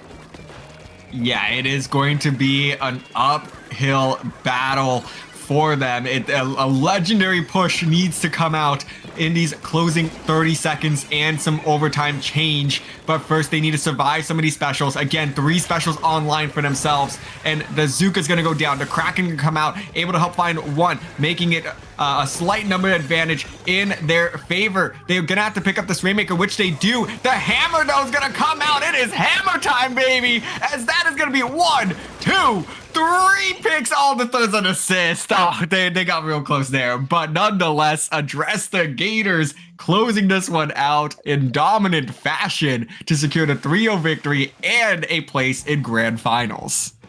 Yeah, I mean, Address the Gators, nothing was going to stop them.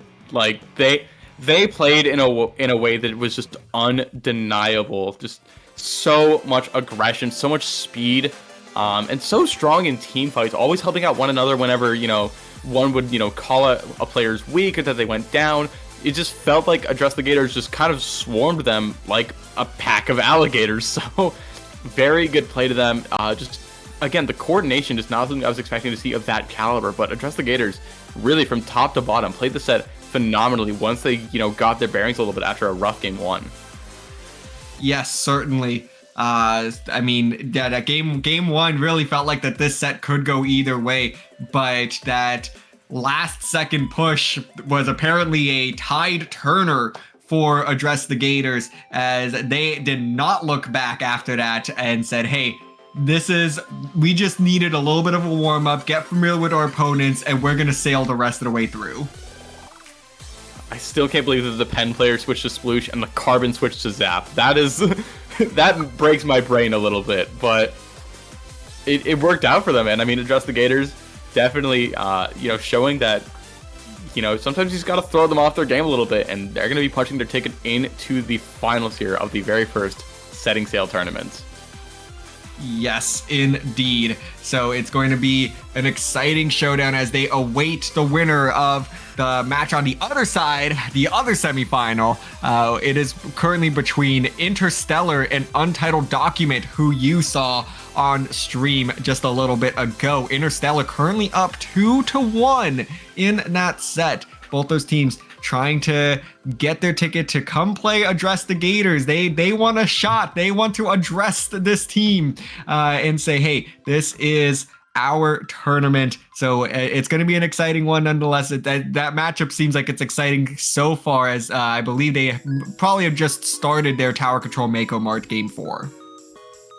Yeah, very likely so. But until the finals comes, I believe we're going to be going to a quick little break, but make sure not to go anywhere, because when we come back, it'll be the finals of the first Setting Sail tournament. So stay tuned. We'll see you guys in just a bit.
How's it going, everyone? Welcome back to Setting Sail number 1. We are back with the finals. We have Address the Gators versus Interstellar. I'm Broken Pinky, joined by the wonderful DRF.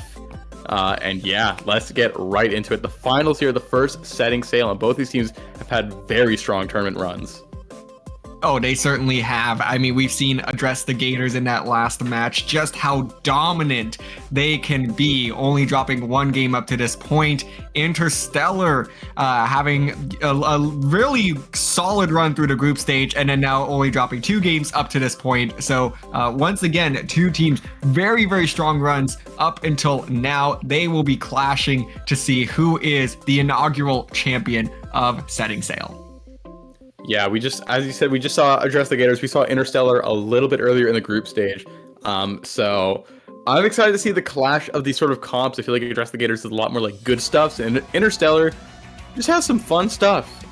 So who's really going to win? Who's to say? We're going to find out. Game 1, zones on Mahi Mahi Resort, and I'm curious to see how this is going to start out. I am intrigued as well because I did not get the opportunity to watch Interstellar play earlier in the group stage, but looking into the types of compositions that they had been running so far, it's certainly going to be a composition for the analysts to dissect, highlighted by a brush bow combo, which I don't. That's like a 1 in a million type of composition. So, which honestly, as a player for a team like TZS, where we do play more like just weird and out there comps, I am all for it. I'm really excited to see how those 2 types of weapons in particular are going to be able to bounce off of each other and enable each other to make those types of big plays. Yeah, you're getting out your pen and paper saying like, who can we get on bow for this one? Hey, all I'm saying is TZS, we got the shiny sub when Shiny pulls out bow. Hey, we can make it happen. Put Shiny and Kraken together. So Wait a minute. Make some notes here. I think you're cooking with gas a little bit here. Yeah, hey, I am excited. You can always learn something from watching other teams, regardless of the skill level. So I'm ready to be a student of whatever Interstellar is cooking. But Broken Pinky, let's go ahead and take a look at the compositions that these teams are bringing out. Ooh, Reflux, let's go! I love seeing Reflux pop off here. So Reflux, RB, Zap, and Brush, as opposed to Pen, Shot, T-Tech, and Octobrush. So both teams repping that Octobrush, both teams repping that Cooler, but the auxiliary options are going to be all the difference here. We're seeing a lot of special power on the side of Address the Gators, but Interstellar has, a really solid fighting pair in the Range Blaster and the Reflex, putting on good midline pressure. RB finding an early pick on the Brush as well to get good control here for Interstellar. Yeah, a great opening here from Interstellar as they initiate the stagger. The Blaster Octo here doing a great job of maintaining some space, but Splat Kirby is able to find 3 of their own, and Scamite's able to clean this one up for the delayed wipe. And now this is going to be Address the Gators' opportunity to claim the zone for the first time this game, and they are pushing up, trying to see if they can be the ones to drop these water levels. Yeah, I mean, Address the Gators got to feel comfortable in water right about now, but the Brush going to have their Zipcaster canceled there by falling into said water. Lead is going to be switching here in favor of Address the Gators, and they just have to hold on the zone for a little bit longer. Water is going to be dropping 1 point preemptive of the usual 60 mark here. Yeah, it dropped to 61 apparently.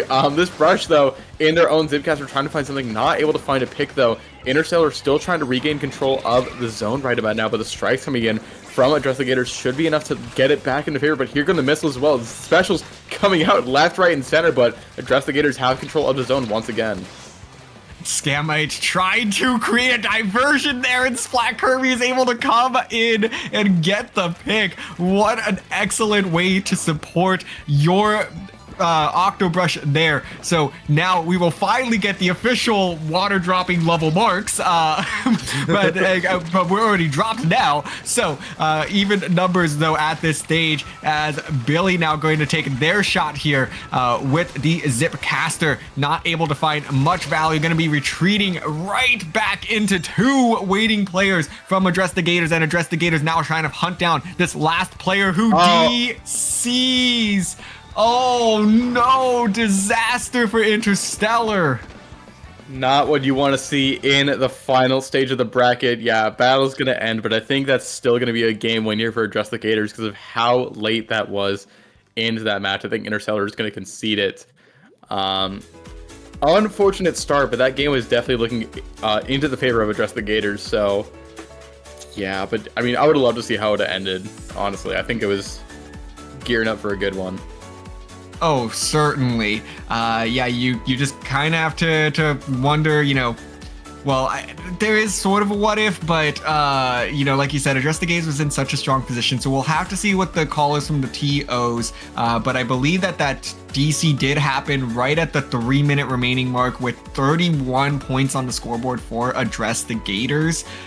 So I don't know the specific DC rules for this tournament, but if we go based off of what you commonly see, which is about the 50-point mark, then yes, this would almost certainly be in favor of Address the Gators. But again, we'll wait on the TO call to confirm if that is the case, or maybe these teams take a gentleman's agreement. I mean, that happens from time to time too, where they say, we don't care what the TOs think, we're just gonna run this one back.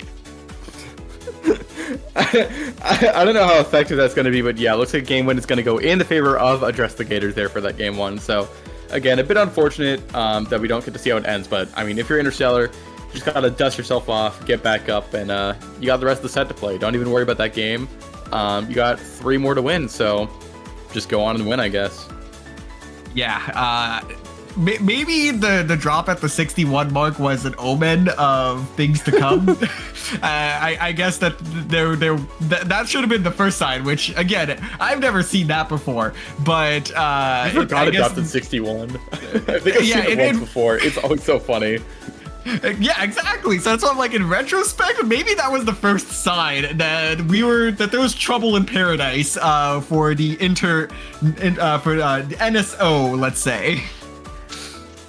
Yeah, I mean, the real Nintendo Switch Online was the friends they made along the way or something like that.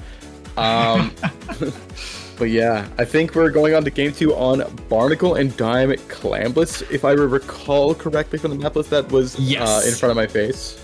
Nice, alright. I don't have object permanence, I'm sorry. It's okay. But Clamblitz, Barnacle, and Dime is on deck. I think the thing I'm going to be most sad about is that I don't see the Reflux returning here. And I was really excited to see the Reflux play. The Reflux does a phenomenal job of painting, and I think Mahi Mahi Resort was a great place to pull that out, but we're probably going to see a pivot to probably a more traditional backline bow here in Clamblitz, Barnacle, and Dime, just to be able to provide a sturdy anchor, be able to have a player that can sit up on the enemy plat when you're in an offensive position, and someone as well to be able to try to hold maybe like that top right next to your basket if you're going to be pushed back into your spawn. Yeah, this is another one of those Clamblitz maps where you have to get really deep into enemy territory to actually score. So a strong defensive game plan and flowchart is really needed here because you have to prevent the enemy from breaking through, and you have a lot of chances to do so. But once they get far enough into score, things can kind of fall apart because then you are literally spawning in front of the enemy, and if you lose those fights, things just spiral more and more out of control. So, I mean, you just really have to know what you want to do on the defense and how you want to recover from lost advantage, and how to prevent that score from happening in the first place. Because, again, they have to get pretty far deep, but it's definitely doable. Mm-hmm. Absolutely. And I think, one of the things that I really like to watch teams deal with Clamblitz and Barnacle and Dime is how do you respond to adversity? When the other team inevitably does score, how do you respond? Like, are you gonna be able to, push back, or are you gonna let an avalanche slide? I think that this is one of those map modes where you are really tested on your team coordination and communication to be able to clean out your pit right underneath your basket and be able to slowly retake control of mid and start moving those front lines forward. So that's one thing that I think really is a testament to how strong a team is and how far they've come. Absolutely. I mean, because like you said, there's going to be times where you're going to be on the back foot, where you're going to lose fights, where you're going to lose games to things that you might not agree with, but you got to bounce back. I mean, you can never give up. You can never say die. You have to address every single fight, every single game, like it's the first one in the set. And that's truly the mindset of a competitor, and that's how you're going to find success playing competitive Splatoon or playing any game competitively. So let's get into game 2. Let's see a mindset switch, hopefully. Forge Pro going to be picked up by Address the Gators. Interstellar are going to go with that incline tri-stringer, as well as the Splash-O-Matic for some crab action. Yeah, so I was definitely anticipating the backline bow, but I was not anticipating the Chumps tri-stringer. So that's going to be a fun pick there. Again, I could really see that being advantageous to try to push into your opposition's pit. So we'll see how that one goes. As the Booyah Bomb out early to take out the crab. They really wanted that crab. They threw a lot of resources that way. And that is going to actually result in a 3-down situation in favor of Address the Gators, forcing the jump out as well. And this could be an early score for Address the Gators. Yeah, but they're going to back off just a little bit and let the pencil, clear the way a little bit. But Zipcast are going to find a pick onto the enemy plat, going to be taken down, but crucial seconds being bought by Interstellar here as Address the Gators forced to fall back a little bit. But they're still finding these picks, and they're still slowly moving back into the enemy spawn. So Interstellar, they still have to be careful. They have to be on edge because Address the Gators is just swarming them right now. They have 3 power claims at the ready, which means they could have an explosive push, just at the drop of the hat, but they have to make their way all the way to the enemy basket, and Interstellar not making that easy for them. Absolutely, yeah. What I thought should have been a pretty easy push in there is now becoming a really just long hold on the elbow. Finally gonna get a couple of jumps. And where did the 3rd power clam come from? My goodness, that is a 3 power clam push, but that is going to be the wipeout as well. But hey, honestly, if you can get 3 power clams in, I'll take the wipeout. Yeah, that brush was a great distraction. I mean, running up by that crab tank, and that was 2 players looking in that brush, which meant that only 2 players could look at 3 people, and the score disintegrates. And I mean, that's just kind of how just on a Razor's Edge Clamlets is, because you make one wrong decision, and all of a sudden that's the difference between, the basket being at 100 points versus being at 40 points. So right now, quick response from Interstellar, getting 2 power claims in, and they have a 3rd one all the way from this auction box. My God, no, the bomb gets the double. It's gonna stop it. Octo forced to retreat, gonna lead the power claim, lost in transmission there. What a miraculous defense by Address the Gators there. Oh, I was so ready for the 3-for-3 trade. That would have been I thought it was gonna happen, That it would have been absolutely legend. I thought it was gonna happen too, but I don't know how Address the Gators got that pick there to stop the push, and now they have a fair bit of wiggle room. It is 2 power clams will get Interstellar to lead here, but honestly, if that's your the scenario you come out of that push with, I 100% take it. You just gotta have a little bit of confidence there with hey, we got away with the 3 power clam push and you didn't. Yeah, I mean, just a little bit of smugness from Address the Gators here, I would imagine, but I mean, they cannot get too cocky here. Interstellar definitely showed themselves capable in this game and already starting to move forward toward the map, but Scammite going to be coming in with this Zipcaster, trying to fight some picks and trying to just distract Interstellar a little bit, allow the rest of Address the Gators to move forward, and yeah, another power clamp lost in transmission there. Octo popping a crab tank, but gonna get Booyah Bombed yet again, is gonna survive this encounter, but even still, I mean, Address the Gators moving in fast, already underneath this basket with the power clam. Tactical loop? It's being stuck onto their body? Oh, no. There we go.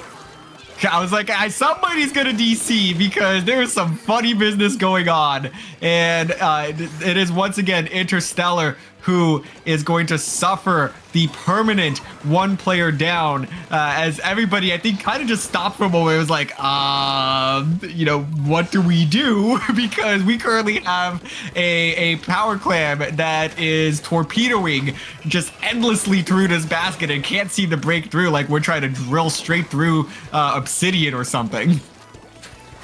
Yeah, I mean, I think Interstellar, you know, they've probably been playing for about 3 hours today so far. I guess the internet's just given out. I think it's a different player from last time, the Splash RB player as opposed to the Bow, but even still, that's just a rough shake. And right now, I mean, again, this is a really rough spot for Interstellar to be in. Dress the Gators already has another push at the ready, going to be making its way to the other basket, and they have another power claim at the ready, going to be taken down, going to be wiped out short of the basket of 20 seconds to go with regular time. There is still... Where there's a will, there's still a way for Interstellar to get this game, but they're going to have to fight tooth and nail, and they're going to find every single pick they can get. They do have 2 power clams at the ready, but of course, being a member down does mean you're taking 3v4 fights, and Address the Gators just collapses in on them perfectly. They will put the dagger into the basket and find themselves up 2-0 after what was an explosive, you know, 2.5 to 3 minutes there. But of course, Interstellar losing their member, that really was just doom for them. And Address the Gators is now gonna take this to match point. Not just that, they're taking it to tournament point right there. A fist bump to cap off that second game. And yeah, I mean, we started off, you know, with these teams, you know, looking incredibly evenly matched, but 2 disconnects in, and Interstellar definitely on the ropes right now. They have to win out in the set if they want to take the tournament. Address the Gators 1 game win away from getting the tournament and winning the first ever Setting Sail tournament. So a lot on the line here, a lot at stake. I mean, I'm sure Address the Gators wants to finish the job, but Interstellar, I'm sure just wants to get at least a fair fight in, because it's just been rough. Yeah, rough is an understatement. I will say that obviously in both of those games, Address the Gators did have the lead. They were in a very strong position. So at the very least, I think Address the Gators can tell themselves, hey, you know, we were leading, we were looking really good. They have to tell themselves, even without the DC, like, hey, we're probably winning this game. But at the same time, it's close enough to where Interstellar can also tell themselves, give themselves a little confidence boost of like, hey, if we maintain 4 members, if we are losing the fight to the internet right now. And if we can overcome the internet, then we are in this set, because those games have been competitive for the most part. So both teams are trying to make the most of this situation. Of course, Address the Gators being the one that's really benefiting from these DCs thus far. But I do think that there is some confidence to be built on either end. Yeah, I mean, the router's got hands, and you gotta dodge them as best as you can. I mean, that's really the condition that has to be played toward for Interstellar here. Just smack that router a couple times and make sure it's working, make sure it doesn't give out on you. And just try your best to shake it off, start the set anew. Game 3 on a Rainmaker Manta Maria. Let's see what's going to happen. Well, there's one thing that I think is going to happen. If history repeats itself, I hope it doesn't happen. Please, I really hope that this is not how this tournament ends. Don't commentators curse them, DRF. They've been through enough. they certainly have, and I am praying for them at this stage that whatever being out there can hold the internet together for 5 minutes can please do so. Please. Oh man, yeah. We gotta hold it together. But I will say that if this tournament ends on Manta Maria, I think we could say that this tournament has set sail.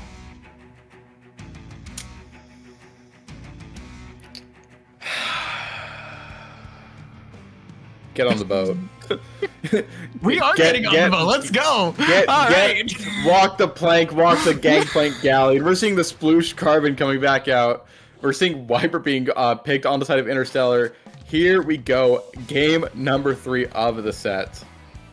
Well, there is a number of adjustments coming out here now. Of course, we're going to see the sploosh once again from Address the Gators. They really like that weapon here for Rainmaker. And on the side of Interstellar, bringing out the Wiper and the Octobrush Nouveau. So a couple of fun adjustments. We're going to get some pretty aggressive gameplay on both ends. That bow going to be the only anchor in sight.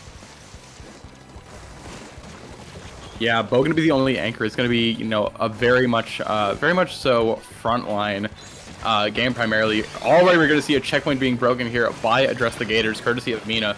And Address the Gators keeping with this, you know, very aggressive playstyle in Rainmaker. Not going to work quite to their favor for now. I mean, they have the checkpoint, but no further push beyond is going to be seen here. Yeah, 2 go down, and Address the Gators are going to be forced to give up. So good defense by Interstellar here, but I mean, at least they got that checkpoint out the way. Yes, and that is a big milestone. Just 1 minute into this game, that's going to really open things up for them through the rest of these 4 minutes, as Octo now trying to make a play themselves to hopefully enable their team to get towards that checkpoint. Not able to do so. Rainmaker going the opposite direction of where it should right now. That Octobrush doing everything they can to just stay out of the way. Hopefully their team can get the picks, but nonetheless, Address the Gators did rush that one down. And now this Rainmaker is in a very precarious position for Interstellar. They're going to go ahead and pick this one up and say, okay, we need to really get this out of the way. Not able to make any progress still. And it just seems like Interstellar is playing a little bit shaken right now. Octo once again pulling out the hammer, hoping to make an opportunity for their team, and finds a double, possibly a triple. Yes, it is. Can they complete the quad? No, it looks like they're going to be off screen here. That Rainmaker does clear checkpoint 1 though, and we are all evened up here, Broken Pinky. Yeah, evened up in terms of the checkpoint count. Score still in favor of Just the Gators. Interstellar not able to get to the Rainmaker in time, though. There's Viper trying to go on the flank, trying to throw some torpedoes, but not quite going to work out for them. And a disconnect on Address the Gators. The pendulum swings back, DRF. Oh no! Oh, okay. I was gonna say, and I think we're still gonna experience a little bit of turmoil here with Nintendo Switch Online, as that Rainmaker took a hot second to go down. But it is a lead for Interstellar, as they are gonna be able to push this one into Street. 43 points remaining, which actually is a very overcomeable lead if Address the Gators can just find one clean opportunity. But nonetheless, it is still an uphill battle, a battle between both teams' internet at this stage. And they missed the jump too. No. Oh, it's falling apart a little bit, but it seems to be staying together a little bit better for Interstellar. They don't have the lead quite where, you know, you typically want it on this map. Ideally, you get it below that 20-point mark, but even still, this is an interesting turn of events here. The shoe is quite literally on the other foot. Pookie gonna put the Rainmaker a little bit further into enemy lines. Address the Gators have still made a solid defense, but not able to make a good offense out of it quite yet. They do still have an opportunity though. Scamite in the middle of the map. The Rainmaker is going to catch up to them. Cooler is going to be popped as well. So let's see what they can make happen with this advantage. Yeah, I mean, Address the Gators actually not in a bad position right now. They're going to do everything they can to overcome this permanent numbers deficit. And actually, oh, they had a 2v1 situation there. They could have taken the lead, but not able to do so. Scamite, though, actually going to try to keep this one going, try to get the jumps in. The hammer out. They cancel the hammer. 50 seconds to play. The strike's coming out, but no, not able to paint the pathway. A little miscommunication there between the Address the Gators players. I think they actually had a legitimate shot there. Yeah, they just couldn't quite lay out that red carpet that they needed to get down to 42. They're stuck at 57 right now, and the Rainmaker's already back in enemy hands. Bomb's gonna find a pick on the Octobrush Nouveau here, and Scamite going for another flank, finds another pick for their trolls, but not the one they need on that Rainmaker right now. This Maker just has to stay alive. Well, it's gonna get taken down as soon as they say it, but this Rainmaker has to stay out of enemy hands. for as long as possible for Interstellar to stay in this tournament. Address the Gators going to be grabbing it, already being hunted down, and it's going to be taken out with 7 seconds to go, and that's not going to be enough time for 2 players to get the pop on their lonesome wipeout to end out game number 3. Oh man.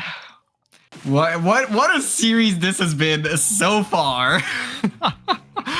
Interstellar Interstellar takes their first game as they are the team to survive 5 minutes. So I really don't have any words for this. I'm gonna shout out. So when you think you knew what was gonna happen, was this what you meant? Was this what you thought would happen? Yes and no. Like, you know, I think we all were like, okay, there's a good chance that DC's gonna happen, and as history's been, you know, indicated so far, Interstellar being the ones that are suffering from those disconnect issues. So DC, yes. Address the Gators, no. So we are both right and wrong at the same time. I mean, 2 years of commentating this game, it never fails to surprise me, especially with all the internet shenanigans. So, yeah, I don't got much more to say to that. Yeah, we have game 4 on the way on Tower Ship Shape, but this is a video game. It is. It is gonna be one of the sets of all time. What a way to, you know, crack the champagne on the boat of this tournament. I mean, it's not even over. That's the there's still at least one more game, if not 2. And we do have another opportunity. We have another opportunity to end on a boat-themed map. So you know what?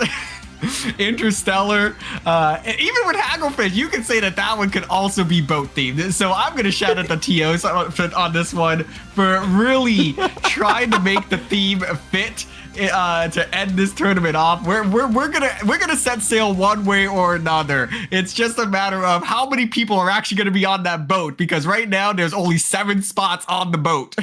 We need a jack to sacrifice themselves.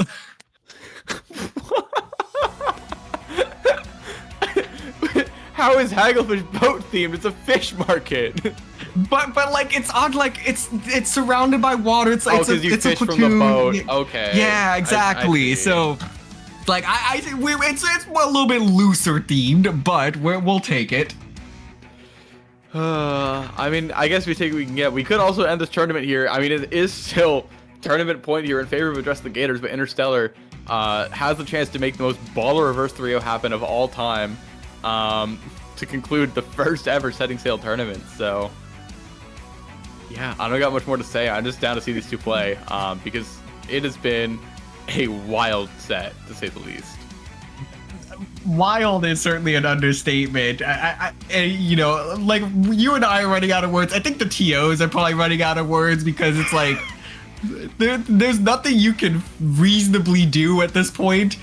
See, all right, where there is definitely, you know, boats that surround this market as.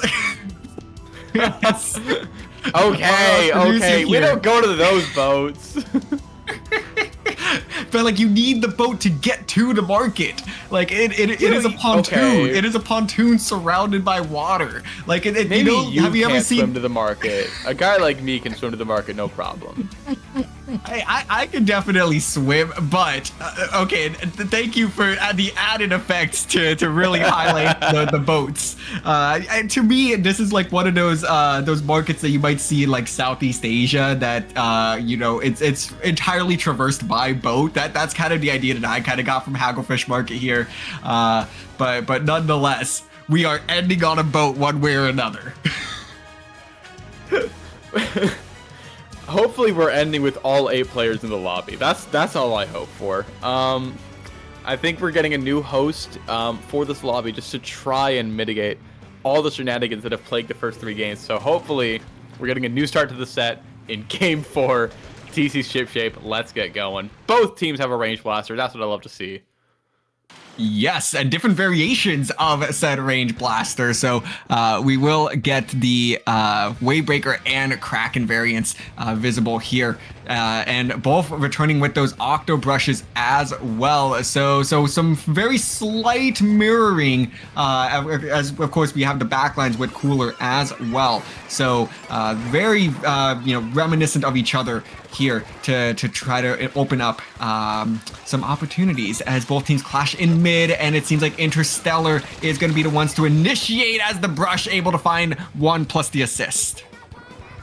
Yeah, that's going to lead to a pretty good push, or a pretty good start at least, for Interstellar. Edit is going to be on the tower right now. Jumps coming to it as the first checkpoint is going to be falling in favor of Interstellar. So solid start, but it's not the first checkpoint that really matters. It's that second checkpoint so deep in enemy lines by that 20-point mark.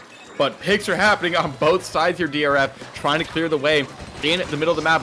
Range battle is going to go in favor of Address the Gators here, though. Spot Kirby swimming forward is going to be taken down by the heavy edit. Saren being a really good anchor for Interstellar to rely on, but Address the Gators is going to be getting back on their feet, going to get back on the tower.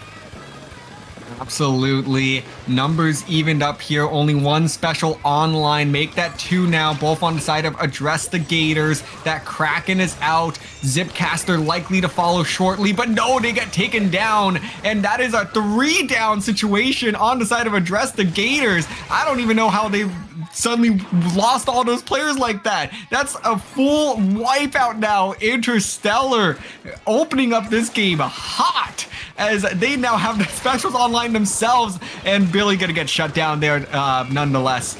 But this is still gonna be possible points added onto the board for Interstellar, and of course, as I say that, they're gonna come up short and get wiped out. Add it to the commentator's curse compilation. Like, this is Yeah. this is a little bit wild in here. We Need to should find a just pick on the stop Octopus. Maybe. No more commentary.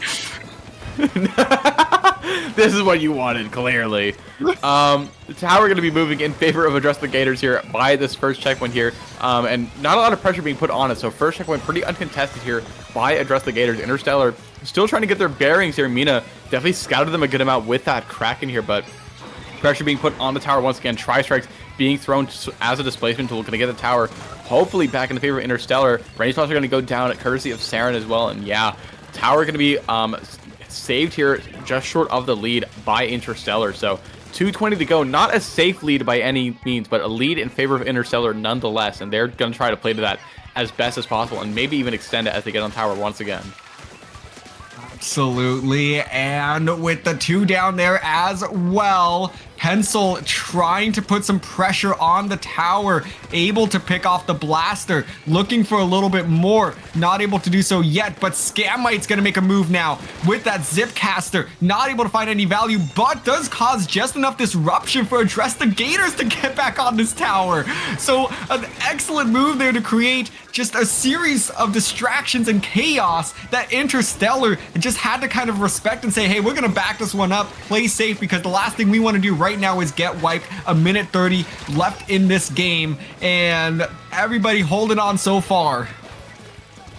Yeah, holding on for dear life. We got a minute 30 left. As you said, this could be the final game of the tournament, but Interstellar trying to make it so that's not the case as best as possible. They still have the lead, but it's by a very slim margin, so they're just trying to hold on as best as possible. They're not trying to overextend because they do not want to risk going down and losing players, but Scamite not giving them that choice there to go down. Zuka hunting for a third as well. Are we going to go down on the side of Address the Gators, but Interstellar still barely holding on to this defensive position. Address the Gators finally getting onto the tower as well, and this is a golden opportunity for them with 55 seconds left.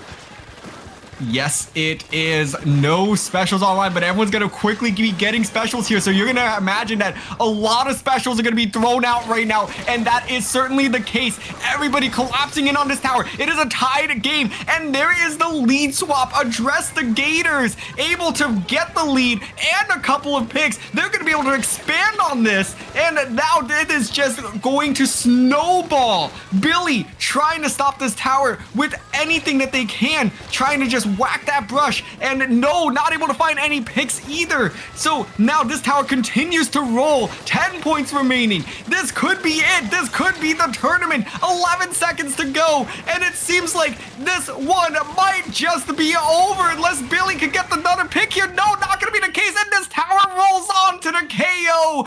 Address the Gators wins this one in what you could argue is a best of one, because that is the one game everybody stuck around for. We did it. We got all 8 players at the end of the match. Thank you, Ellie, for being the clutchest host and streamer and TO this side of the Pacific. Address the Gators, only dropping 2 games in this tournament run. Just such a phenomenal showcase from them. One of them was due to a disconnect. The other one was due to Tentacle in the 3rd round of pools. Just dominant showing in the first rendition of Setting Sail and getting themselves a nice tournament win very early on in their competitive career. You'll love to see it.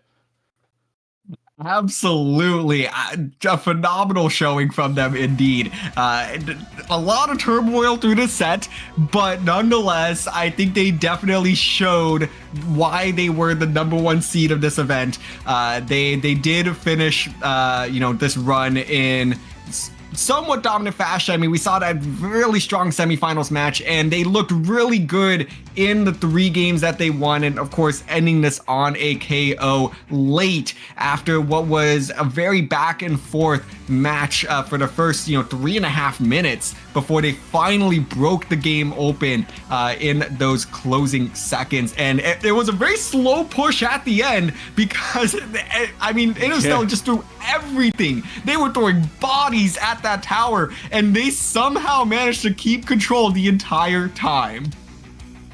Yeah, I mean, it felt like as soon as the tower hit the 43-point mark for Address the Gators, the dam just broke open, and it just floods, just rained down. The ship got flooded. The ship might have just sunk just because of how aggressively Address the Gators poured on through once they got that lead in their favor. And I mean, like you said, DRF, never relinquishing control of that objective, despite how many bodies were hitting the floor on both sides, but especially just Interstellar just trying to throw themselves on tower to no avail. So congrats to Address the Gators once again for winning Setting Sail #1.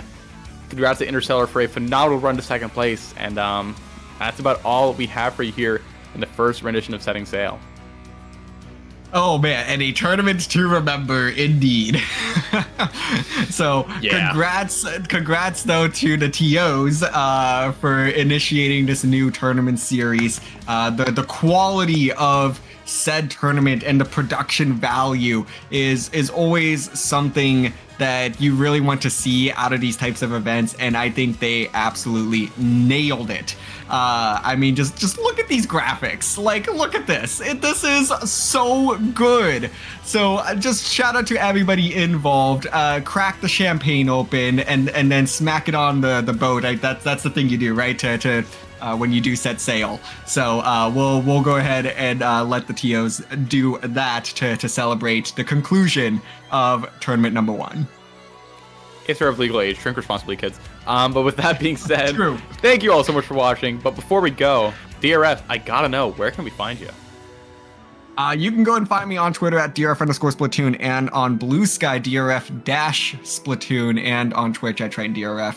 But per usual, you could find me over at the CCA covering all things collegiate Splatoon. Broken Pinky, how about yourself, my friend? You can find me on Blue Sky primarily at brokenpinky.bsky.social. You can also find me occasionally on Twitter at brokenpinky_, where I mostly just kind of retweet.